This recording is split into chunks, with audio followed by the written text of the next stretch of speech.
భూమి కొరకు భుక్తి కొరకు రాజ్యములో కుర్చీ కొరకు అన్నిట మా వాట కొరకు ఆత్మగౌరవాల కొరకు సంపదలో సమానతకి మా ఆర్థిక పురోగతికి అణగారిన వర్గాలే ఆత్మలు బలి చేయంగా వచ్చిన మన తెలంగాణ గద్దెనెవడు ఎక్కెరా తెచ్చిన మన బిడ్డల త్యాగాలు ఏడబోయేరా రగలవే తెలంగాణమా అడగవే పోరు కెరటమా.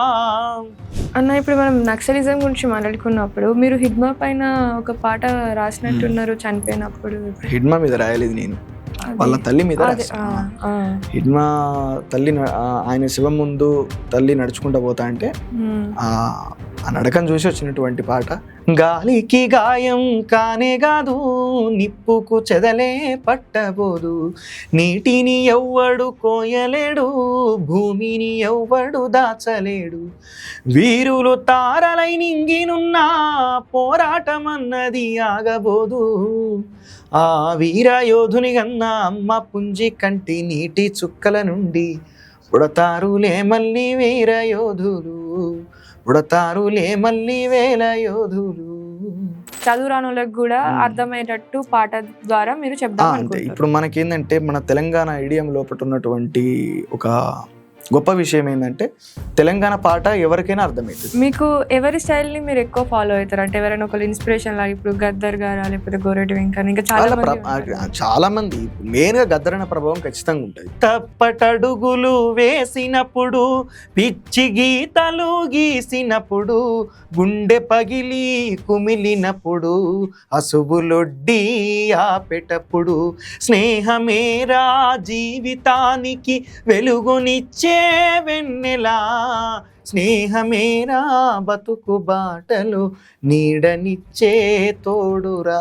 అన్న ఇప్పుడు మీరు ఈ పాటలు ఇవి రాస్తున్నారు కదా, ఎప్పుడు విప్లవం సంబంధించినవి రాసినారా? ఎప్పుడైనా మూవీస్కి అట్లా ఏమైనా ట్రై చేయాలి అని ఏమన్నా అనుకున్నారా? మెయిన్ స్ట్రీమ్ తెలుగు సినిమా రంగం అనేది ఓ దోపిడీదారుల సమూహం అని చెప్పి తెలుసుకున్న తర్వాత ఇట్లాంటి సినిమా రంగం నాకెందుకు, నాకు తెలంగాణ సినిమా రంగం ఏర్పడిన తర్వాత అందులో పోదాంతి, ఈ తెలుగు సినిమా తోటి అవసరం లేదు, ఈ తెలుగు అని కాదు నేను తెలంగాణ ఉంది.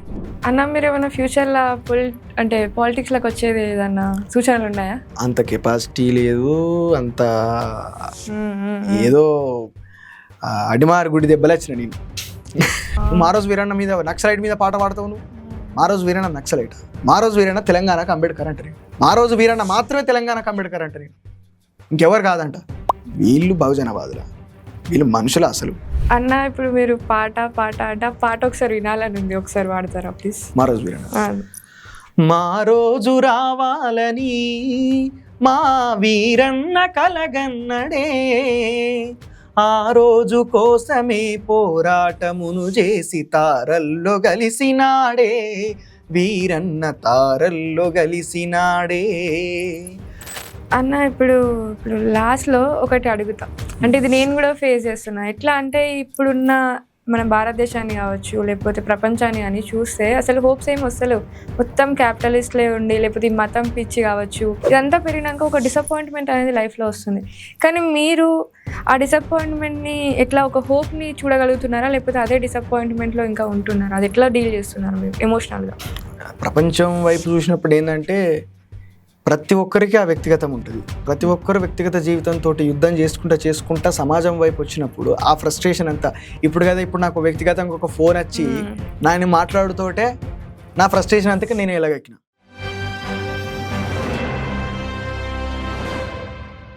హాయ్ అన్న. హాయ్ అన్న, నాకు ఈ సేవ్ మూసీ దాని దగ్గర నుంచి తెలుసు ఈ దామగుండం విషయంలో.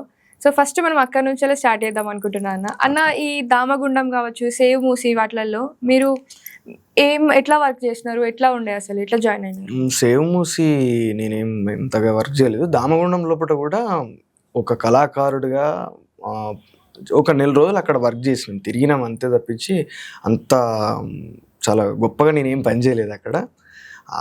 ఆ గ్రూప్ ఏదైతే ఉందో క్లైమేట్ ఫ్రంట్ సంబంధించిన వాళ్ళు, అంతకుముందు NAPM national alliance of people's మూవ్మెంట్కి సంబంధించినటువంటి గ్రూప్ చాలా గట్టిగా వర్క్ చేసింది. వాళ్ళతో పాటు కలిసి పాటలు పాడడానికి కావచ్చు, అక్కడ ఉన్నటువంటి ప్రజలకు విషయాన్ని చెప్పడానికి, ఆ తర్వాత 2-3 చాలా పెద్ద ఎత్తున కొన్ని నిరసన కార్యక్రమాలు జరిగినాయి, అడవి బతుకమ్మ కార్యక్రమం జరిగింది. సో ఆ కార్యక్రమాల లోపల పాల్పంచుకోవడం జరిగింది. ఒక నెల రోజులు క్లైమేట్ ఫ్రంట్ మిత్రులతో కలిసి ఆ ప్రాంతం మొత్తం కూడా తిరగడం, చుట్టుపక్కల గ్రామాలంతా తిరగడం, అక్కడ ఉన్నటువంటి ఆ డైవర్సిటీ గురించి కావచ్చు, అక్కడ ఉన్నటువంటి పరిస్థితుల గురించి కావచ్చు, ఆ అడవిని కాపాడుకోవడం వల్ల మనకి ఎట్లాంటి అవసరాలు కావచ్చు, అక్కడ ఉన్నటువంటి వాతావరణం కావచ్చు, అది ఏ విధంగా ఉంటుంది, ఒకవేళ అడవి నాశనం అయిపోతే దాని యొక్క రిపర్కషన్స్ ఎట్లుంటాయి, దానివల్ల జరిగేటటువంటి నష్టాలు ఏంది, ఆ నష్టాన్ని ప్రజలకు చెప్పే ప్రయత్నం అక్కడ చేసినాం. ఇక ఎక్కువ దాని తర్వాత నుంచి యాక్టివిటీస్ అనేటివి ఎక్కువ నేను పాల్గొన్న తప్పించి మెయిన్గా ప్రారంభం అక్కడ జరిగింది. అలా అంతకుముందు చాలా విషయాల లోపల ఉన్నాం, కాకపోతే ప్రామినెంట్గా అక్కడ ఎక్కువ వర్క్ చేయాల్సి వచ్చింది అంతే. అది అన్న, ఇప్పుడు మీరు ఈ ఐడియాలజీ కావచ్చు, ఇప్పుడు ఎన్విరాన్మెంట్ గురించి కావచ్చు, కాస్ట్ గురించి కావచ్చు, ఇట్లా మన దేశం గురించి కావచ్చు, ఈ రెవల్యూషనరీ ఐడియాలజీ అనేది మీకు ఎప్పటి నుంచి స్టార్ట్ అయింది, ఎట్లా వచ్చింది అసలు? ముందు నుంచి మీరు ఇట్లానే ఉన్నారా? అంటే పేరు చూస్తే సనత్ సూర్య అని ఉంది, అంటే చూస్తే రిలీజియస్ లాగా అనిపిస్తుంది. రిలీజియస్ నేమ్ ఏం కాదు, ద్రవిడియన్ నేమ్ అది. సనత్ జయసూర్య అనేది యాక్చువల్గా శ్రీలంక క్రికెటర్ సంబంధించినటువంటి పేరు అది. సనత్ జయసూర్య అని శ్రీలంకన్ బ్యాట్స్మెన్. ఆయన మా నాన్నకి చాలా ఇష్టం, సో ఆ పేరు పెట్టుకున్నాడు. అయితే ఎవరికైనా సరే ఐడియాలజీ అనేది ఒక రోజులో ఒక క్షణంలో బిల్డప్ అయ్యేది కాదు, అది ఎవాల్యుయేట్ అవుతుంది. ఎందుకంటే పరిస్థితులను బట్టి మనం పెరుగుతున్నటువంటి సిచ్యువేషన్స్ కానీ, మన చుట్టూ ఉన్నటువంటి వాతావరణం కానీ, మనం ఎదుర్కొనే అనుభవాలు కానీ మన ఐడియాలజీ బిల్డప్ కావడానికి రీజన్ అవుతుంది ఎప్పుడైనా. ఎందుకంటే మనం ఒక్కొక్క స్టెప్ మనం ఎదుగుతున్న కొద్దీ మనకు వివిధ రకాలైనటువంటి అనుభవాలు ఎదురవుతాయి, ఒక్కొక్క దశలో ఒక్కొక్కటి. చిన్నప్పుడు నా చుట్టూరంగా ఆధ్యాత్మిక వాతావరణం ఉండేది కాబట్టి కంప్లీట్ గా పాటలు పాడుకుంటా, దేవుని పాటలు పాడుకుంటా, భక్తి లోపల తన్మయత్వం చెందుకుంటా ఉండేది. వన్స్ ఒకసారి అక్కడి నుంచి బయట ప్రపంచంలోకి అడుగు పెట్టిన తర్వాత చాలా వరకు అక్కడి నుంచి డీవియేట్ అయిపోయింది. భక్తి అనే విషయం నుండి మనం డీవియేట్ అయిపోయి ఆ తర్వాత అక్కడ మిత్రులు, అసలు సామాజికంగా ఏం జరుగుతుంది, రాజకీయ పరిస్థితులు ఏమిటి, మనం వచ్చినటువంటి కమ్యూనిటీ, అందులోపట మనం కులం తప్పించి ఇంకోటి నేర్చుకోము. సో బయట పరిస్థితులు ఎట్లున్నాయి, ఇవన్నీ కూడా ఏంటంటే పరిచయం అయినటువంటి కొత్త కొత్త మిత్రులు కావచ్చు, పరిచయం అవుతున్నటువంటి కొత్త సమాజం కావచ్చు, బయటికి పోయినప్పుడు కొత్త ప్రపంచాన్ని చూడడం వల్ల కావచ్చు, మన యొక్క ఐడియాలజీ ఒక క్రమక్రమంగా బిల్డప్ అవ్వకుండా ప్రస్తుతం ఈ దశలో ఒకటి ఉన్నది. అది అంటే మీకు ఫస్ట్ లో ఏదైతే ఏదైనా సందర్భం ఉంటది కదా, ఇది తర్వాత ఇట్లా ల్యాండ్ మార్క్ టర్న్ అయిపోయింది అనేది ఏమైనా సిచ్యువేషన్ ఉందా? టర్న్ అయిపోయే సిచ్యువేషన్స్ అంటే చాలా ఉన్నాయి. బాగా నన్ను అంటే అమ్మో ఇది కాదు అసలు, నేను చూస్తున్న ప్రపంచం ఇది కాదు అని చెప్పి అనుకున్నది మాత్రం వాస్తవానికి కొన్ని సంవత్సరాల వరకు నేను ఒక కట్టర్ రిలీజియస్ వ్యక్తిగానే ఉండేది. ఉన్నటువంటి సందర్భంలో ఈ కులం గిలం అంటే ఈ రోజు కులాలు ఎక్కడి అన్నటువంటి డైలాగ్ కూడా నేను కూడా కొట్టినోని ఒక సందర్భంలో. బట్ ఏంటంటే ఈ నిచ్చెనమెట్ల కుల వ్యవస్థ లోపల నేను కూడా ఒక భాగం, నా బీసీ కేటగిరీ నుంచి వచ్చినటువంటి సామాజిక వర్గం అది. సో ఆ క్రమం లోపల నా ఆర్థిక పరిస్థితి మంచిగా లేక నేను డ్రైవింగ్ జాబ్ చేయాల్సిన పరిస్థితి వచ్చింది. అది చేసే సందర్భం లోపల ఎవరి దగ్గరనైతే నేను పనిచేస్తున్నానో వాళ్ళ ఇంట్లో ఒక ఫంక్షన్ జరిగింది. ఆ ఫంక్షన్కి వెళ్ళిన నేను.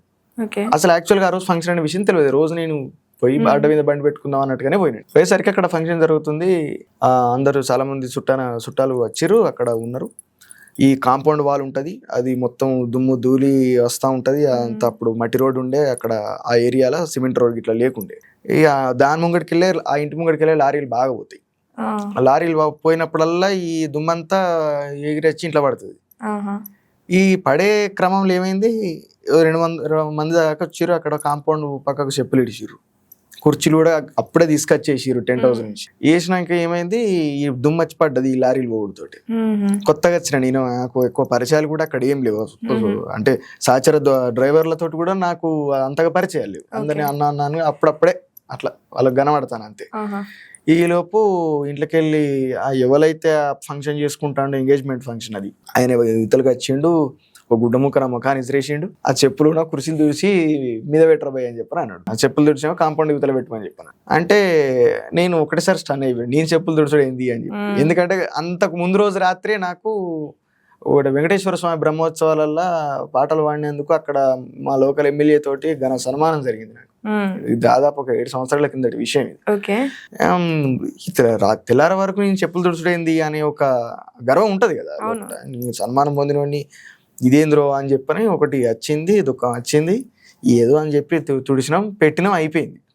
అయిపోయిన తర్వాత అప్పుడు ఆ రోజు నేను ఇంటికి పోయి రాత్రిపూట ఒక్కరిని కూర్చొని ఆలోచించుకుంటా, నేనేంది ఈ పరిస్థితికి దిగజారుడేంది, నేను మొన్నటిదాకా సమాజంలో మా సామాజిక వర్గం గొప్పది, మా మతం గొప్పది, ఇట్లా అట్లా అని ఆలోచించుకునేటోని నేను ఈ రోజు సామాజికంగా ఒక రకమైనటువంటి అవమానాన్ని ఎదుర్కొనేది నేనే ఇట్లా ఎదుర్కొన్నా అంటే, నా మిత్రులు ఇప్పటిదాకా నా గురించి సామాజిక అంశాల గురించి నాతోటి చర్చ పెట్టే మిత్రులు వాళ్ళంత గట్టిగా మాట్లాడుతున్నారంటే వాళ్ళ జీవితంలో వాళ్ళు ఎన్నో ఎదుర్కొని ఉంటారు. అప్పుడు నేను సోషల్ కాన్షియస్నెస్ తోటి ఆలోచించడం మొదలుపెట్టాను. అక్కడ అక్కడ బీజం పడి దాని తర్వాత అనేక అనుభవాలు చిన్నవి పెద్దయ్యా అన్ని లట్టుపొట్టు వచ్చినాయి పోయినాయి. సో ఎన్నో చూసిన మెయిన్గా నా పక్కన ఉండి, అంటే ఇప్పుడు జనరల్గా ఏంటంటే బీసీ లోపల ఉన్నటువంటి కొన్ని ఆధిపత్య వర్గాలకు సంబంధించిన వాళ్ళ లోపల చాలా కుల వివక్ష ఉంటుంది. ఇప్పుడు నేను నా నేపథ్యం అట్లాంటిది కాబట్టి వాళ్ళ యొక్క స్వభావాలు నాకు తెలుసు బాగా. ఎవరైతే నాతోటి సరి సమానంగా అని అనుకుంటారో, మేమంతా ఆధిపత్య వర్గాలం అని చెప్పి భావిస్తారు, వాళ్ళు ఎక్కువ మన చుట్టూరంగా ఉండే అవకాశం ఉంటుంది. అవకాశం ఉన్నప్పుడు ఏంటంటే కులం ఎక్కడదని చెప్పి మాట్లాడతారు. కానీ గ్రామీణ ప్రాంతాల లోపల నాతోటి నా వయసు ఉండేటటువంటి మిత్రులు ఎంతోమంది కులం గురించి మాట్లాడేటటువంటి కుల వివక్ష గురించి, వాడు పలానా వీడు పలానా వీనితోటి మనకెందుకు, వాంతో మనం రానియద్దు, ఇట్లాంటి ఆలోచనలు భావజాలం ఇంకా బతికే ఉన్నది. భవిష్యత్తులో కూడా ఇది ఇంకా పెరిగేటటువంటి ప్రమాదం చాలా దారుణంగా ఉన్నది. అది మాత్రం వాస్తవం. అట్లా అన్న, మీరు ఇప్పుడు ఇన్ని పాటలు మీరే రాసి, ఇప్పుడు అడవి బతుకమ్మకు కావచ్చు, ఇంకా చాలా అంటే చాలా పాటలు రాసిరు. ఆ రాసే ముందు మీకు ఎట్లాంటి ఫీలింగ్ వస్తుంది? అసలు రాయాలి అని ఎందుకు అనిపిస్తుంది మీకు? అంటే మన తెలంగాణ ప్రాంతంలో ముఖ్యంగా ఏదైనా సరే ఒక విషయాన్ని, అది కష్టమే కావచ్చు, ఆ సంతోషకరమైనటువంటి విషయమే కావచ్చు, ఎక్స్ప్రెసివ్గా చెప్పడము మనకు వారసత్వంగా వచ్చినటువంటి ఆస్తి. అది మన తెలంగాణ సమాజానికి.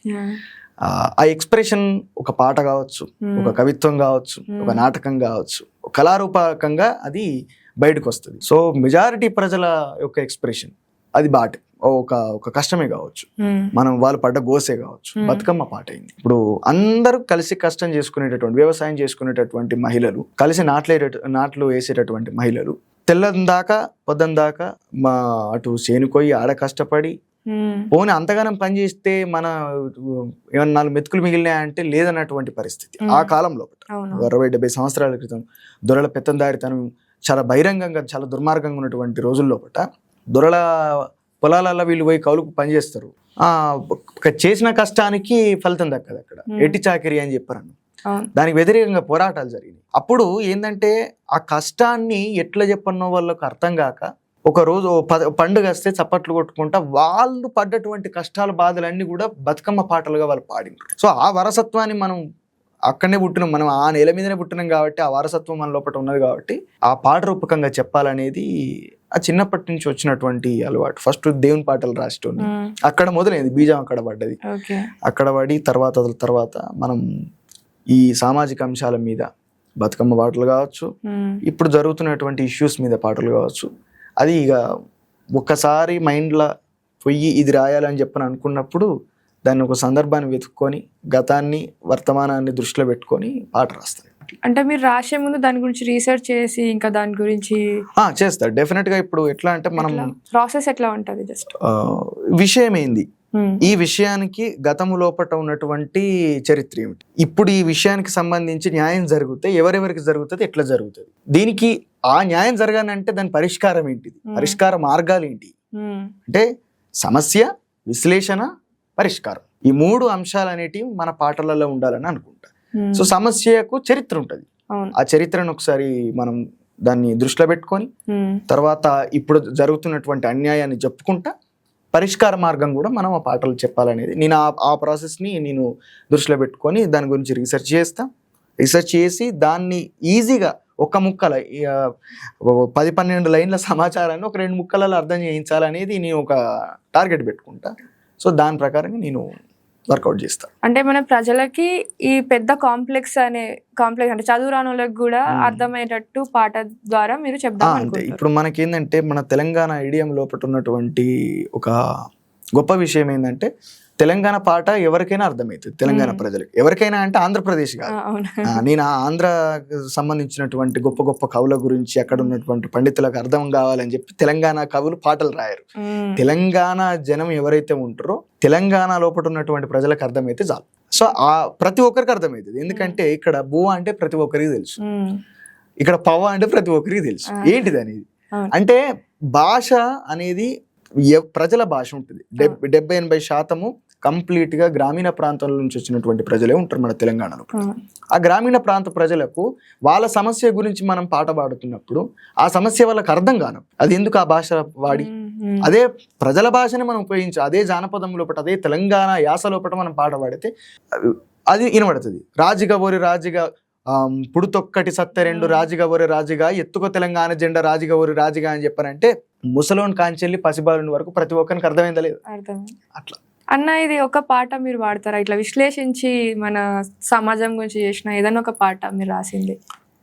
సమాజం గురించి అంటే సమాజంలో ఉన్నటువంటి మనం మన సమస్యల గురించే మనం ఎక్కువ శాతం పాటలు పాడడం జరిగింది అన్నమాట. రగలవే తెలంగాణమా అడగవే పోరు కెరటమా 60 ఏండ్ల ఆకలి పోరాటమే వ్యర్థమా తగలబడిన వీరుల త్యాగాలన్నీ దగ్ధమా రగలవే తెలంగాణమా అడగవే పోరు కెరటమా భూమి కొరకు భుక్తి కొరకు రాజ్యములో కుర్చీ కొరకు అన్నిట మా వాట కొరకు ఆత్మగౌరవాల కొరకు సంపదలో సమానతకి మా ఆర్థిక పురోగతికి అణగారిన వర్గాలే ఆత్మలు బలిచేయంగా వచ్చిన మన తెలంగాణ గద్దెనెవడు ఎక్కెరా తెచ్చిన మన బిడ్డల త్యాగాలు ఏడబోయేరా రగలవే తెలంగాణమా అడగవే పోరు కెరటమా. ఈ పాట తెలంగాణ రాష్ట్రం లోపట రేవంత్ రెడ్డి గవర్నమెంట్ వచ్చిన సంవత్సరం తర్వాత రాసినటువంటి పాట. సో ఇది ఇంకా చాలా పరిస్థితులను ఇంకా అధ్యయనం చేసి ఈ ప్రభుత్వం ఆ ప్రభుత్వం చేసినటువంటి దుర్మార్గాలు ఏవైతే ఉన్నాయో వాటన్నింటిని కూడా ప్రజల ముంగడ పెట్టే ప్రయత్నం ఖచ్చితంగా భవిష్యత్తులో జరుగుతుంది, చేస్తాం. అన్న ఇప్పుడు మనం తెలంగాణ గురించి మాట్లాడుకున్నాం కాబట్టి తెలంగాణ పోరాటం స్టార్ట్ అయినప్పుడు మీరు ఎట్లా పార్టిసిపేట్ చేసిరా లేకపోతే ఎట్లా దీని గురించి? అంటే నేను తెలంగాణ పోరాటం అంటే అది ఇప్పుడు 60 సంవత్సరాల క్రితం ప్రారంభమైనటువంటి పోరాటం. అందులోపట ఓ భాగమయ్యే అవకాశం నాకు వచ్చింది. నేను అప్పుడు చిన్న వయసు 10వ తరగతి చదువుతున్నా. ఆ సందర్భం లోపల మలిదశ ఉద్యమానికి సంబంధించి అది పరాకాష్ఠ స్థాయి. అది 2009 సంవత్సరం అప్పుడు విద్యార్థి ఉద్యమం చాలా గట్టిగా నడుస్తున్నటువంటి సందర్భం. హైదరాబాద్ లోపల రబ్బర్ బుల్లెట్లు లాఠీలు గాలి ఎగురుతానే ఎగరనేటువంటి క్షణం లేదు. హైదరాబాద్ నిండా తిరుగుతానే డ్రోన్లు తిరిగేటటువంటి పరిస్థితి. అంటే అంత రికాం లేకుండా ఉద్యమం జరుగుతుంది, పోలీసులు ఆ విధంగా అణిచివేస్తున్నారు. అట్లాంటి నేపథ్యం లోపల గ్రామీణ ప్రాంతాల లోపల కంప్లీట్ గా ప్రజలందరూ రోడ్ల మీదకి వచ్చేసారు. వంట వార్పని బతుకమ్మ అని చెప్పి మొత్తం వారి వారి పద్ధతులలో వారి నిరసనను తెలియజేసారు సమాజానికి. ఆ సందర్భం లోపల నేను స్కూలింగ్ ఏజ్ లో ఉన్నప్పటికీ ప్రైవేట్ స్కూల్ కాబట్టి మాది, మేము కూడా ఉద్యమంలో పాల్గొన్నాం. దాదాపు ఒక 200 వేదికల మీద నేను పాట పాడుంటా కావచ్చు అప్పుడు. అంటే చాలా చిన్నవి పెద్ద అన్నీ కలిపి అప్పుడు తీసుకెళ్ళేది మా హెచ్ఎం సారు. ఆయన ట్రస్ట్ మానే అప్పుడు అందులో తెలంగాణ ఉద్యమంలో పనిచేసినటువంటి ప్రైవేట్ టీచర్స్ అసోసియేషన్ ఒకటి ఉంది, దానికి సంబంధించి ఆయన వెళ్ళేది, మమ్మల్ని తీసుకొని పోయేది కొంతమంది విద్యార్థులను. సో అప్పుడు మేము వెళ్ళి చాలా వేదికల మీద చాలా మంది నాయకుల ముంగట తెలంగాణ ఉపన్యాసాలు కావచ్చు, ఆటలు కావచ్చు, అన్నీ చేసి ఒక చిన్న ఉడత సాయం కదా, అది ఉడత పోరాటం అన్నట్టు. పెద్ద అంత గొప్పగా అప్పుడు వయసు లేదు, అప్పటికి ఈ వయసు ఉంటే మొత్తం మనదే ఉంటుండే కావచ్చు, కానీ అప్పుడు వయసు లేదు. నేను ఇంటర్మీడియట్కి వచ్చేసరికి తెలంగాణ ప్రత్యేక రాష్ట్రం కళ సాకారమైంది. కాకపోతే తెలంగాణ ఉద్యమం లోపల పనిచేయలేకపోతేంది, అప్పుడు పుట్టలేదు అంతే. అప్పుడు అవకాశం లేదు, వయసు చిన్నది. ఇప్పుడు ఆగమైపోతున్నటువంటి తెలంగాణ కోసం పనిచేయాల్సినటువంటి వయసు లోపల ఉన్నాం, మంచి ఆరోగ్యంతో ఉన్నాం, అవకాశంతో ఉన్నాం, ఖచ్చితంగా పనిచేస్తాం. వాళ్ళ స్ఫూర్తి అప్పుడు త్యాగాలు చేసినటువంటి విద్యార్థులు కావచ్చు, అప్పుడు ఆ క్షణం లోపల సరే ఇప్పుడు మేమేదో మా బతుకులు ఇట్లా అయిపోయినాయి కావచ్చు, కానీ భవిష్యత్తు బాగుండాలని చెప్పి వాళ్ళ సమయాన్ని వృధా చేసుకున్నటువంటి, వృధా కూడా కాదు, సమయాన్ని కూడా త్యాగం చేసినటువంటి విద్యార్థులు ఎవరైతే ఉన్నారో వాళ్ళ స్ఫూర్తిని ముంగడి తీసుకుపోతారు. అన్న అప్పటి పాట మీకు ఏమైనా గుర్తుంటే ఒకటి? చాలా పాటలు అప్పటికి ఇప్పటికి ఆ రోజు మా ఏదైతే అందశ్రీ రాసినటువంటి పాట ఉన్నదో అది వింటే ఇప్పటికి కూడా రక్తం మరిగిపోతుంది. అనేక వేదికల మీద మేము పాటలు పాడిన ఆ పాటలు బాగా పాడుండే. దేశముఖులను దొరభూ స్వాముల గడీల నుండి ఉరికించాం రజాకార్లను తరిమి కొట్టి నైజాముకే గోరి కట్టేశాం ఒకటే జననం ఓహో ఒకటే మరణం ఆహా జీవితమంతా ఓహో జనమే మననం ఆహా కష్టాల్ నష్టాలెన్నెదురైనా కార్యదీక్షలో తెలంగాణ జైబోలో తెలంగాణ గళగర్జనలా జడివానా జైబోలో తెలంగాణ నిలువెల్ల గాయాల వీణా. పాట గుర్తుకొస్తలేదు కానీ ఇప్పుడు చాలా పాడుంటివి. అది బొంగ గద్దరన్న పాటలు. అమ్మా తెలంగాణమా ఆకలికే కలగాణమా అమ్మా తెలంగాణమా ఆకలికే కలగాణమా అమ్మ నీకు వందనాలమ్మో కమ్మని ప్రేమానిదమ్మో ఎట్టొల్లా మట్టి చిప్పవో గాయిదోల్లా గాండ్రగొడ్డలివి అమ్మా తెలంగాణమా ఆకలికే కలగానమా. గొర్రెటెంగాన పాట ఒకటి ఉండేది, పెట్టుకొని డ్యాన్సులు చేసేది అక్కడ. బర్రె జనిగలోల వట్టిరిజిలేలమ్మ జిట్ట మన బతుకాగంజేయ వట్టిరిజిలేలమ్మ జిట్ట అని చెప్పి ఆ పాట ఒకటి ఉండేది. అట్లా అనేకమైనటువంటి పాటలు సమయానికి గుర్తుకొస్తలేవు కానీ చాలా పాటలు అప్పుడు ఆ సందర్భంలో క్యాసెట్లు చేసి వాళ్ళు బయటకి ఇస్తే అవి కొనుక్కొని పోయి టేప్ రికార్డర్లు వేసుకొని ఈని డివిడి ప్లేయర్ ఉంటే అందులో వేసుకొని ఈని అట్టిగానే ప్లే చేసేటోళ్ళు. ఈ అప్పుడప్పుడు మేము ఎప్పుడన్నా రాత్రిపూట ఎక్కడికన్నా బయటికి పోతే కొన్ని ఊర్లల్లో అక్కడక్కడ ఈ చిన్న చిన్న ఛాయ బండిలు టిఫిన్ ఉండేటి అన్న. అందులో ఒక బ్లాక్ అండ్ వైట్ టీవీలో ఈ డివిడి ప్లేయర్ పెట్టి అందులో ఈ సీడీ తెలంగాణ పాటలే మొత్తం. ఓ లారీలో చూడు తెలంగాణ పాటలే, ఆర్టీసీ బస్సులలో చూడు తెలంగాణ పాటలే, ఈ మన హోటళ్ళ కాడ అయినా తెలంగాణ పాటలే. ఒకప్పుడు కంప్లీట్గా ఒక 10 సంవత్సరాల పాటు తెలంగాణ వ్యాప్తంగా ఏ పల్లె చూసినా ఏ బండి చూసినా అది తెలంగాణ పాటలతోటి మారుమోగిపోయినటువంటి సందర్భం అది. అట్లా ఆ రకంగా పాడినాం. చిన్న పిల్లలం కాబట్టి ఎక్కువ అప్రిసియేషన్ వచ్చేది పాడినందుకు. అట్లా అది ఎంకరేజ్మెంట్ అయింది. తర్వాత ఎంకరేజ్మెంటే అక్కడ నుండి ఆ నేపథ్యం నుండి అది ఉంది కాబట్టి బ్యాక్గ్రౌండ్ లోపల మధ్యలో కొంచెం డీవియేట్ అయినప్పటికీ కూడా తెలంగాణ పోరాటం లోపల చిన్నతనం లోపల పాల్గొన్నటువంటి ఆ స్ఫూర్తి తర్వాత మళ్ళా నాకు నేను మలుచుకోవడానికి ఒక కారణం కూడా అయింది. అట్లా మీకు ఎవరి స్టైల్ ని మీరు ఎక్కువ ఫాలో అవుతారు అంటే ఎవరైనా ఒక ఇన్స్పిరేషన్ లాగా? ఇప్పుడు గద్దర్ గారా లేకపోతే గోరెటి వెంకన్న, ఇంకా చాలా మంది. మెయిన్ గా గద్దరన్న ప్రభావం ఖచ్చితంగా ఉంటది. ఎందుకంటే గద్దరన్న చాలా ఆయన ఎన్నుకున్నటువంటి బాణి అనేది, ఆయన ఎన్నుకున్నటువంటి పంధ అనేది చాలా విభిన్నంగా ఉంటుంది మిగతా కవులతో పోల్చుకుంటే. ఎందుకంటే ఆయన చాలా పెద్ద విషయాన్ని కొంతమంది ఇప్పుడు ఉపన్యాసంలో పుట్ట 100 మాటలు చెప్పేటటువంటి విషయాన్ని ఒక పదంలోనో లేకపోతే ఒక వాక్యంలోనో చెప్పగలుగుతాడు. ఒక స్పార్క్నెస్ గద్దరన్న పాటల లోపట మనకు కనబడతా ఉంటుంది, గొప్పతనం. సో అది తీసుకుందామని చెప్పని అనుకున్నాం. ఆ ప్రభావం డెఫినెట్గా ఉంటుంది. గద్దరన్న పాటలు వినుకుంటేనే పెరిగినాం. ఎక్కువ శాతం ఒక చిన్న ఫన్ కూడా ఉంటుంది గద్దరన్న పాట లోపట. కయ్యం పెట్టిందిరో కలరు టీవీ ఇంటికొచ్చి, దయ్యం బట్టిందిరో నా పెండ్లం పోరలకు, కలరు టీవీ చూసుకుంట కోస్తుంది కూరగాయ, కోతిమీరు కళ్యామాకు ఏపుడెట్ల నేరుస్తుంది, క్రికెట్టు షాటు చూసి కిల నవ్వుతుంది, ఉలిగడ్డ ఇసిరేసి క్యాచ్ అంటుంది అని చెప్పి గద్దరన్న ఈ కలర్ టీవీ అప్పుడు మేనియా ఎట్లా మాఫియా అయిపోయింది తర్వాత. కానీ కలర్ టీవీ ఉండుడే పెద్ద గొప్ప విషయం. 2003-04 ఆ ప్రాంతం లోపల టీవీ ఉంటే వీళ్ళే అమ్మ వాళ్ళేమో సీరియళ్ళ కోసం ఎగబడేది, నానుంటే ఒక సినిమా సప్తగిరి ఛానల్ అప్పుడు యాంటెనా పెట్టేది. మరి దానికోసం ఎగబడితే మా పోరాణం మేము వీడియో గేమ్స్ ఉండే అప్పుడు టీవీకి కనెక్షన్ ఇచ్చి వీడియో గేమ్స్ ఆడుకునేది ఉండే అన్నట్టు. మేము దానికోసం ఎగబడేది, టీవీ కోసం కొట్టుకస్ వచ్చేది. ఈ కలర్ టీవీ వచ్చిన తర్వాత ఏమైపోయిందంటే ఛానళ్ళు పెరిగినాయి, కలర్ టీవీ మంచి మంచి సినిమాలు చూడాలి, డివిడి ప్లేయర్ నడుతుంది, ఇటు డిష్ పెడితే ఇటు 50-60 ఛానళ్ళు వస్తాయి. ఇక అనుకున్నాడే అయింది.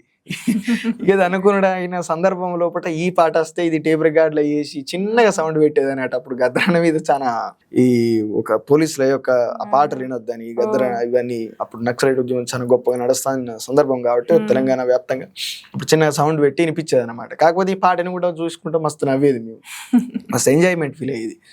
సో అట్లా గద్దరన్న ప్రభావం కావచ్చు. దాని తర్వాత స్నేహమేరా జీవితానికి వెలుగునిచ్చే వెన్నెలా, స్నేహమేరా బతుకు బాటలో నీడనిచ్చే తోడురా, తప్పటడుగులు వేసినప్పుడు పిచ్చి గీతలు గీసినప్పుడు, తప్పటడుగులు వేసినప్పుడు పిచ్చి గీతలు గీసినప్పుడు, గుండె పగిలి కుమిలినప్పుడు అసుబులొడ్డి ఆపెటప్పుడు, స్నేహమేరా జీవితానికి వెలుగునిచ్చే వెన్నెలా, స్నేహమేరా బతుకు బాటలు నీడనిచ్చే తోడురా అని జయరాజన్న రాసినటువంటి పాట ఇది.